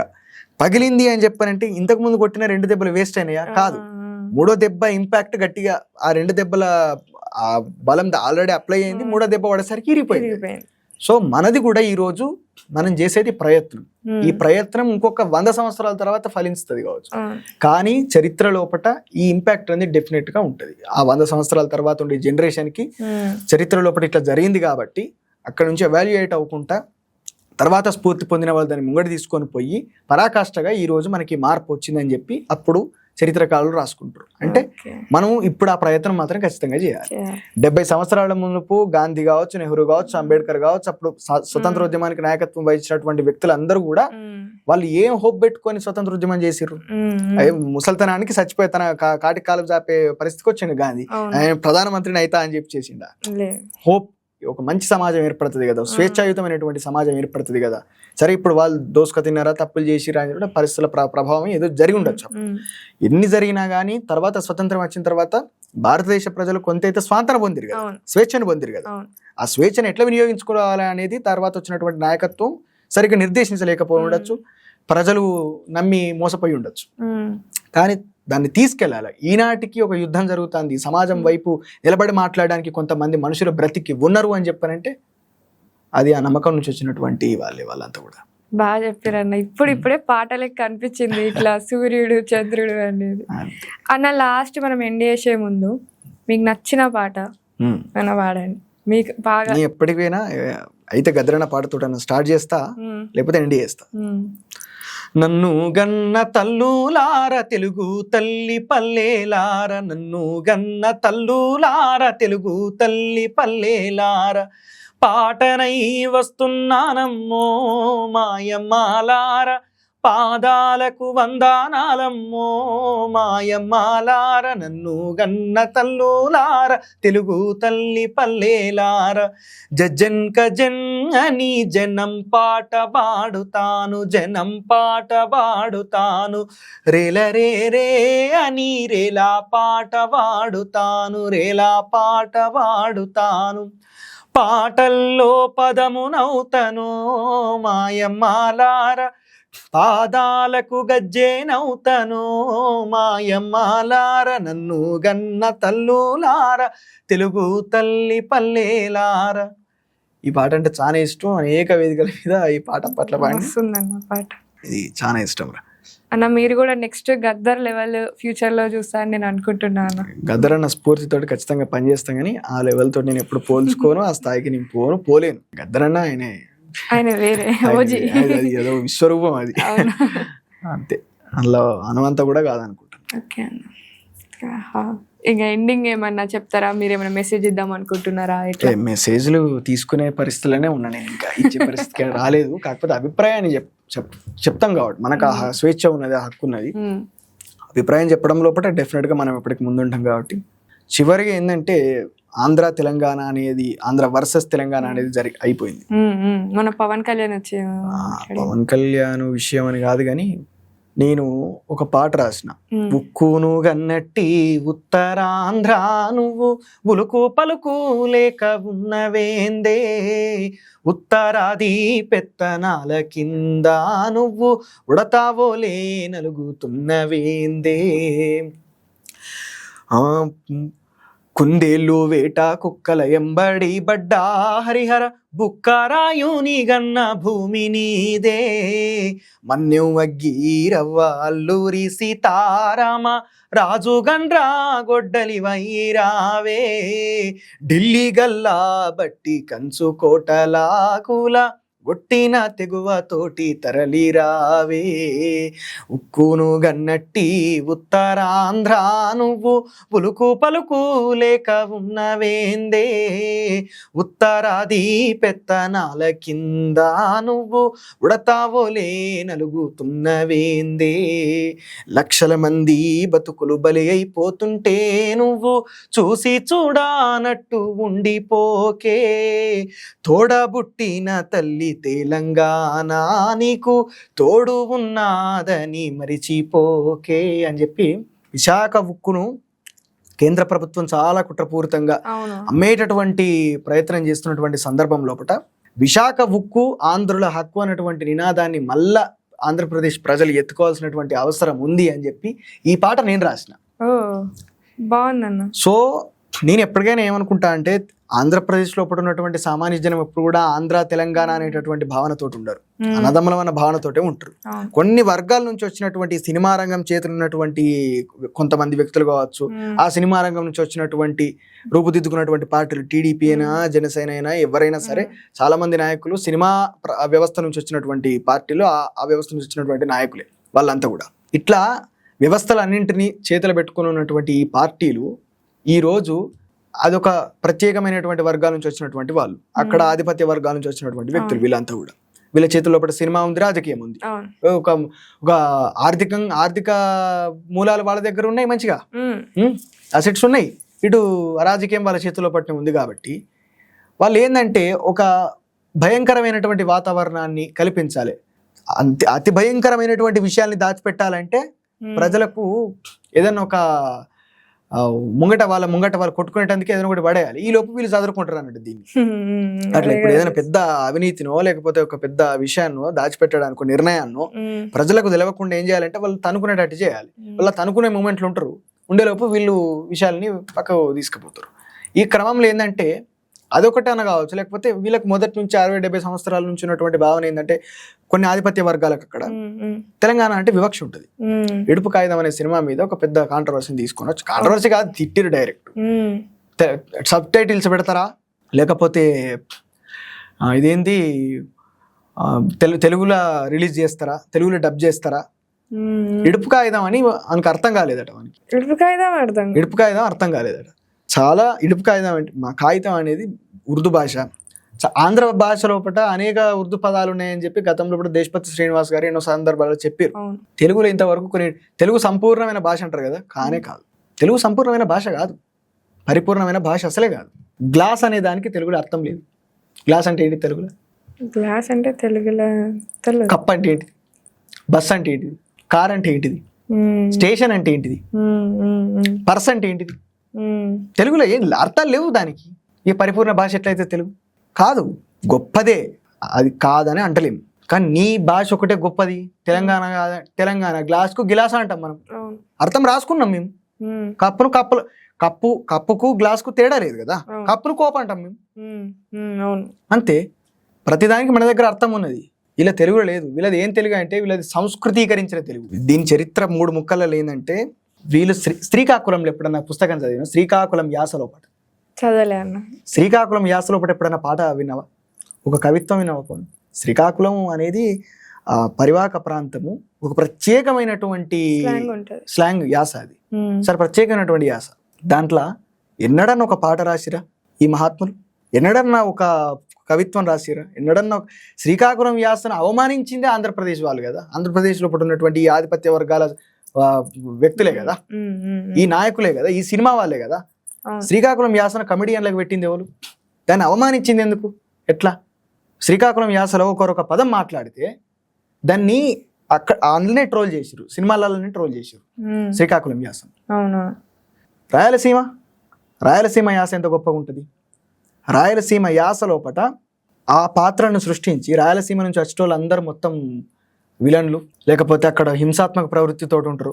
రాయలసీమలో ఎప్పుడు కూడా ప్రతి ఇంట్లో బాంబులు ఉంటాయా? ఎక్కడన్నా ఇక్కడ ఉంటుందా? అది ఏడు ఉండదు. అప్పుడెప్పుడో ఫ్యాక్షనిజం జరిగినప్పుడు ఉన్నప్పుడు కొద్ది వరకు ఏదైనా ప్రభావం చూపెట్టచ్చు. అసలు ఆయుధాలు పెట్టుకున్నటువంటి, బాంబులు పెట్టుకున్నటువంటి పొలిటీషియన్స్ ఇటు తెలంగాణలో కావచ్చు, అటు ఆంధ్రప్రదేశ్లో కావచ్చు, రాయలసీమలో కావచ్చు, ఎక్కడ లేరు. ఎవరి దగ్గరనైనా ఆయుధాలు ఉన్నాయి, ఎవరి దగ్గరనైనా ఎవరైనా సరే దుర్మార్గం చేసిరు, ఎవరైనా అరాచకం సృష్టించిన వాళ్ళే కదా. ప్రత్యేకంగా రాయలసీమ ప్రాంతం నుంచే విలన్లు పుట్టుకొచ్చిరు అన్నట్టుగా సినిమాలలో పోర్ట్రేట్ చేసి ఆ రకంగా చూపెట్టాడు. ఎంత దుర్మార్గం అది. అంటే మీ ఉభయ గోదావరి జిల్లాల నుంచి, ఉత్తరాంధ్ర నుంచి వచ్చిన వాళ్ళు మాత్రమే మనుషులు, వాళ్ళు మాత్రమే నాగరికులు, వాళ్ళు మాత్రమే అసలైనటువంటి ఆంధ్రులు అంటే ఎట్లా? అసలు ఆంధ్ర అన్న పదమే తెలుగు పదం కాదు కదా. ఆంధ్ర అన్న పదం సంస్కృత. ప్రదేశ్ అన్న పదం సంస్కృత పదం. నీకు సంస్కృతంలో పూర్వంగం అని వీళ్ళు సంకల్పం చెప్పేటప్పుడు చదువుతారు. గోదావరి నద్యో మధ్య ప్రదేశే లక్ష్మీ నివాస గృహ అంటారు. ప్రదేశ్ అనే పదం ఏంటో సంస్కృతంలో ఉన్నది. గోదావరి నద్య ప్రదేశ్ అనే పదం వాడింది సంస్కృతీకరించినటువంటి తెలుగు మీది కదా. ఎవరైతే పండితులు మాట్లాడతారో, పండితులు అంటే వీళ్ళ దృష్టిలో ఎవరు? నా లెక్క నీ లెక్క పాటలు పాడుతానో, కవిత్వం రాస్తానో, పుస్తకాలు రాస్తానో కూడా పండితులు కాదు. ప్రత్యేకమైనటువంటి సామాజిక వర్గంలో పుట్టి 4 ఉంగరాలు తొడుక్కొని మెడలో దండేసుకొని నామం పెట్టుకొని వచ్చి మొత్తం సంస్కృత సమాసాలతోటి కలగలిపినటువంటి తెలుగును బాకు హల్లులు అచ్చులు ఇచ్చుకుంటా మాట్లాడేటటువంటి వ్యక్తులు ఎవరైతే ఉంటారో వాళ్ళే పండితులు వాళ్ళ దృష్టి. అట్లాంటి వ్యక్తులు మాట్లాడినటువంటి భాషనే పండిత భాష.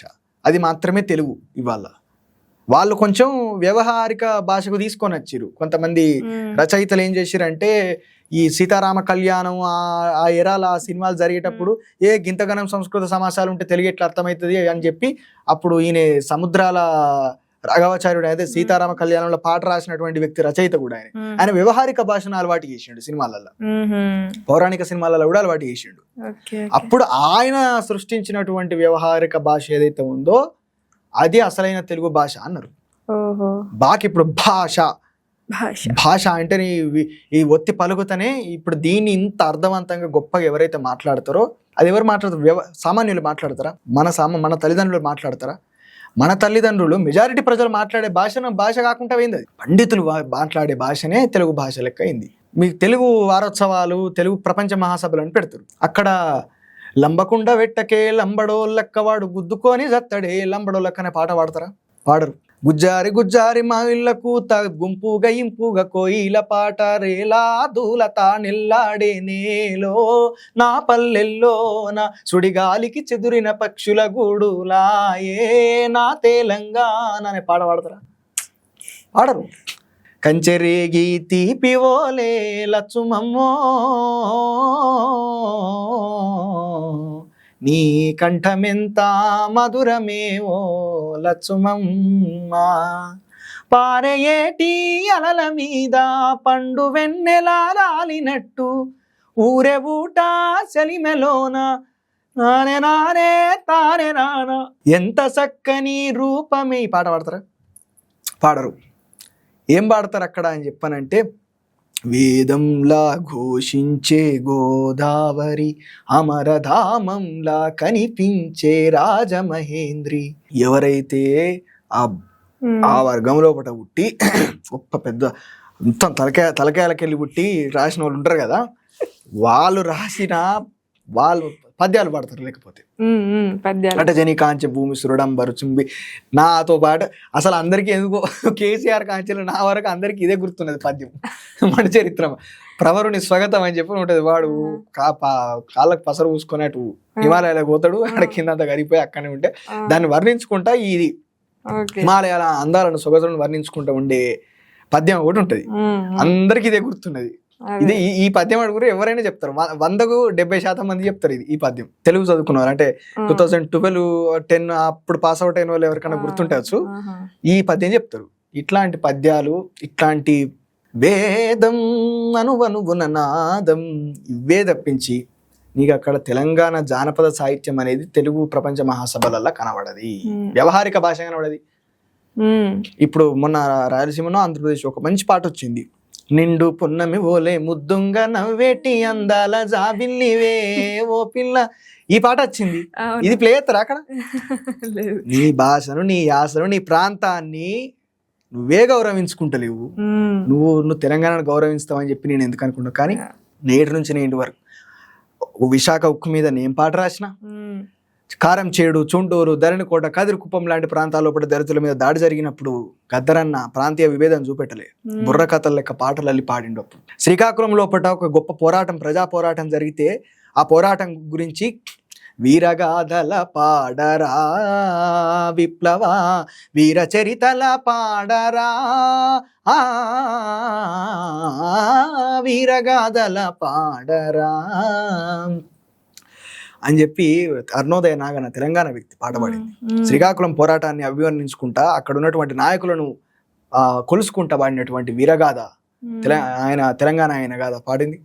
అక్కడ జరిగినటువంటి పోరాటం గురించి పాడిన వాళ్ళు తెలంగాణలో లీడర్లు లేరా? ఇక్కడ ఉన్నటువంటి కమ్యూనిస్ట్ పార్టీ నాయకులు లేరా? మావోయిస్ట్ పార్టీ నక్సలైట్లు లేరా? ఎంతమంది గాయకులు, విప్లవ గాయకులు ఎంతోమంది పాటలు పాడుకున్నారు. ఆ ప్రాంతాన్ని గౌరవించురు, అక్కడ భాషను గౌరవించురు. వంగపండు ప్రసాదరావు విశాఖ, గద్దరు తెలంగాణ ఆయన బావ బామరదని పిలుచుకోలేదా? ఇద్దరు కలిసి బుర్రకథలు పాట పాడలేదా? ఎంత గొప్పగా పాడిరు. ఇట్లాంటి దుర్మార్గులు, ఇట్లాంటి నీతులు చేరి ప్రాంతాల మధ్య విభేదాలు సృష్టించినట్టు ఒకలొచ్చి నీ అయ్య జాగిరా అని చెప్పి ఒకరు మాట్లాడతారు.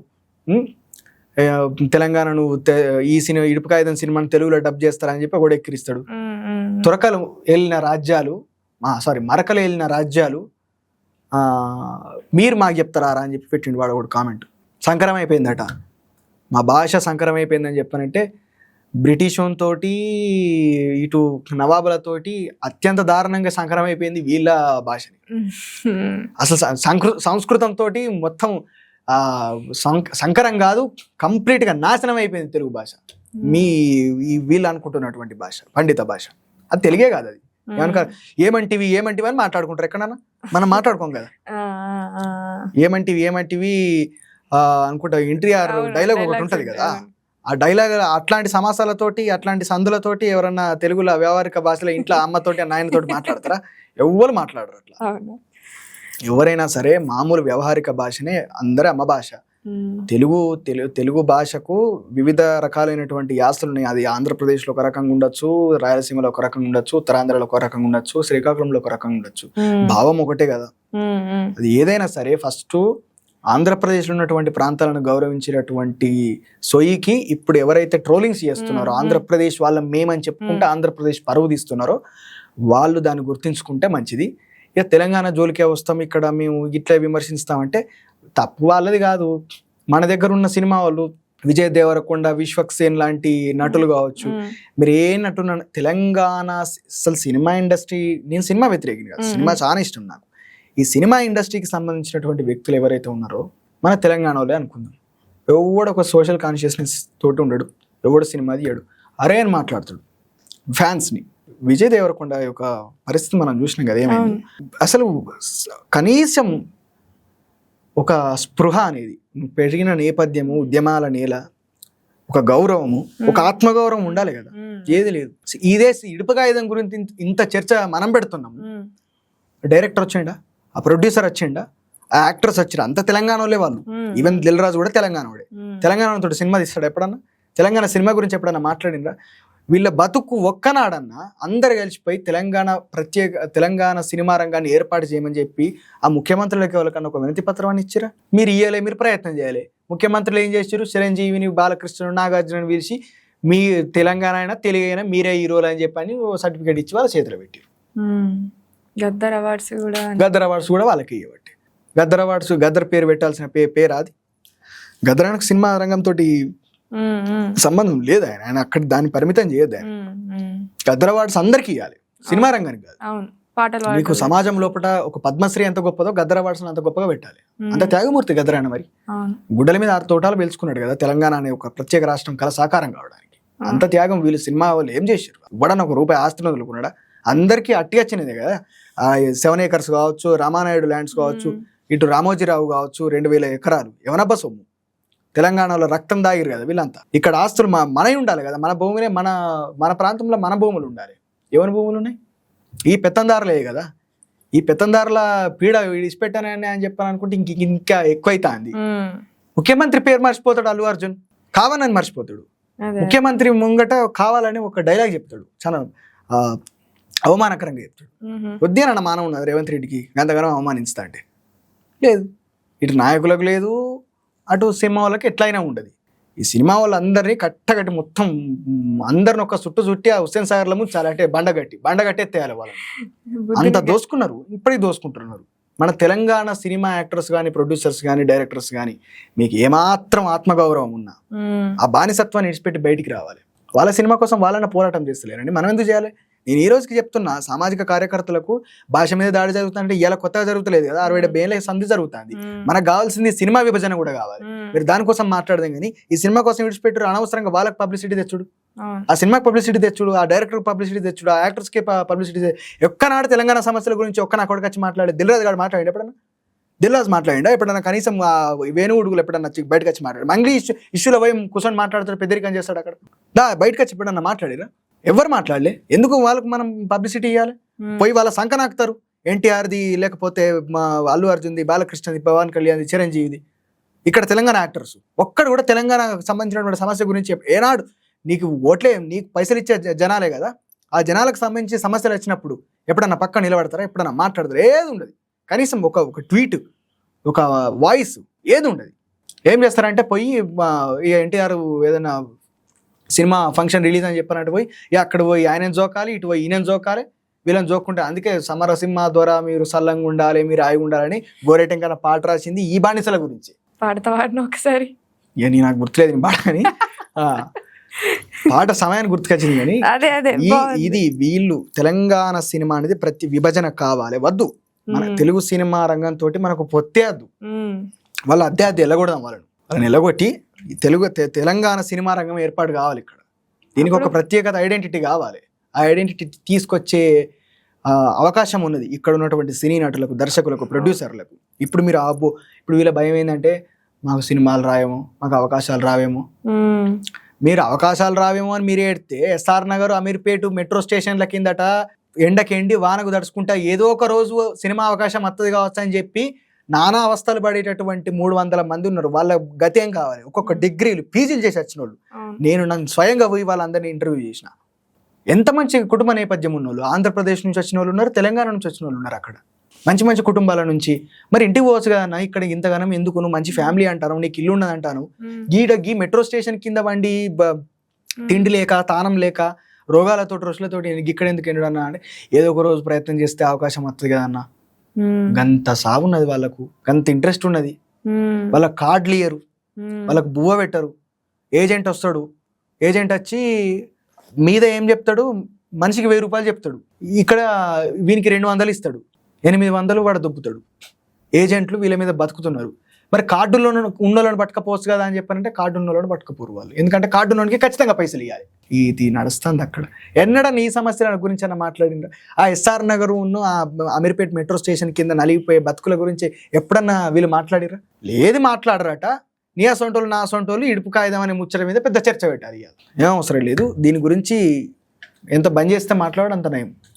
తెలవాలి. ఒకసారి అట్టర్ ఫ్లాప్ అయ్యి ఒకసారి కంప్లీట్గా ఇది జరిగితే ఇక్కడ ఉన్న వాళ్ళకి ఇప్పటికన్నా సొయ్యెత్తది కావచ్చు. తెలంగాణ సినిమా అనేది విభజన కావాలి రాబోయ్. వాడేవాడిని హీరో, వాడిని ఏంది మనం ప్రేజ్ చేసేది, వాడిని ఏంది అన్న దున్నా అనేది మనం హీరోలం కాదా? అరే యూట్యూబ్ ఓపెన్ చేస్తే తెలంగాణ, కరీంనగర్, జగిత్యాల, నిజామాబాద్, ఆదిలాబాద్ ఏరియాల నుంచి యూట్యూబ్లలో బొచ్చడు మంది సో మంచి ఇవి తీసుకొని కాన్సెప్ట్లు తీసుకొని రియలిస్టిక్ క్యారెక్టర్స్ తోటి చాలా గొప్పగా చేస్తారు. వాళ్ళని గుర్తించరు ఏనాడన్నా? ఆ ముఖ తెలివే ఉంటాయి కదా, ఆలోచన ఉంటాయి కదా. లైట్ వీళ్ళ సినిమాలు ఇప్పుడు తెలంగాణ సినిమా అంటే పబ్బులకి ఎవడు పోతాడని తెలంగాణ లోపల పబ్బులలో పోయేటోడు ఎవడు, పెద్ద బార్లకు పోయి ₹1,00,000 ఖర్చు పెట్టేది ఎవడు, కార్లలో తిరిగేటోడు ఎవడు తెలంగాణలో? ఎక్కడి నుంచి వచ్చినోడే తిరుగుతాడు. ఇక్కడ హైదరాబాద్లో మస్తు నెలకు 1,00,000 2 లక్షలు జీతం సంపాదించుకునేవాడు పోతాడు. మామూలు వ్యక్తి ఎందుకు పోతాడు? మామూలు వ్యక్తి poor. So they are not representing, they are not reflecting our culture in their movies. Telangana directors కూడా అంతే, అది రిఫ్లెక్ట్ అవుతలేదు. సో వద్దు అట్లాంటప్పుడు. Telangana cinema, Telangana film development corporation ఎందుకు అనవసరం, తీసిపడేది. ఇది ఇట్లా ఉంది. ఇది ఇట్లా చెప్పుకుంటూ పోతే సాట భారతం మనకు రోజు కిటికీలు తెల్లారుతాయి. కానీ ఇది మొత్తానికైతే ఎట్టి పరిస్థితుల లోపల ఈ అంశాల మీద అన్నింటి మీద మనం మాటగానో పాటగానో ఒక పోరాట స్ఫూర్తితో ఒక ఉద్యమంగానో ఖచ్చితంగా మనం ముంగడి తీసుకపోతాం. అందులో మనం కూడా భాగం అయిదాం. నువ్వైతావు, నేనైతే ఖచ్చితంగా మనం అందరం కలిసి పనిచేయాల్సినటువంటి అవసరం ఈ తెలంగాణ సమాజం కోసం ఖచ్చితంగా ఉన్నది. అట్లా ఓకే, నాది లాస్ట్ ఒక్కటే పాట రిక్వెస్ట్. ఇది రిక్వెస్ట్. నాకు ఇది దళిత పులులమ్మ పాట బాగా ఇష్టం అన్న. ఒక్కసారి ఆ పాట పాడితే కూడా చాలా ఇష్టం. అది కారం చేడు సందర్భం. దళిత పులులమ్మ అరే కారంచెడు భూస్వాముల మీద కలబడి నిలబడి పోరు చేసిన దళిత పులులమ్మ, కారంచెడులో కలదొక పల్లె, పల్లె పేరురా మాదిగ పల్లె, మాయాసాయబు బోయ ఒడ్డెరకు మాదిగ పల్లె తల్లి వంటిది, శరణు గోరిన శత్రువునైనా కరుణతో చూసే పేదల పల్లె, మాదిగ పల్లె పేరు వింటరా కమ్మదొరలకే కాళ్ళు వణుకురా, బరిసెలెత్తి మరి పందెమాడితే ఊరి దొరలకే ఉచ్చబడుతుంది దళిత పులులమ్మ, అరే కారంజుడు భూస్వాముల మీద కలబడి నిలబడి పోరు చేసిన దళిత పులులమ్మ. థ్యాంక్ యూ అన్న. ఇట్లనే పాటలు పాడుకుంటూ ఇట్లనే మమ్మల్ని చైతన్యం అండ్ ఇంకా విప్లవంకి దారి తీస్తారని మేము అనుకుంటున్నాం అన్న. చేద్దాం అందరం కలిసి చేద్దాం. ఓకేరా, thank you so much. 3 TV network ప్రేక్షకులందరికి కూడా చాలా థ్యాంక్స్.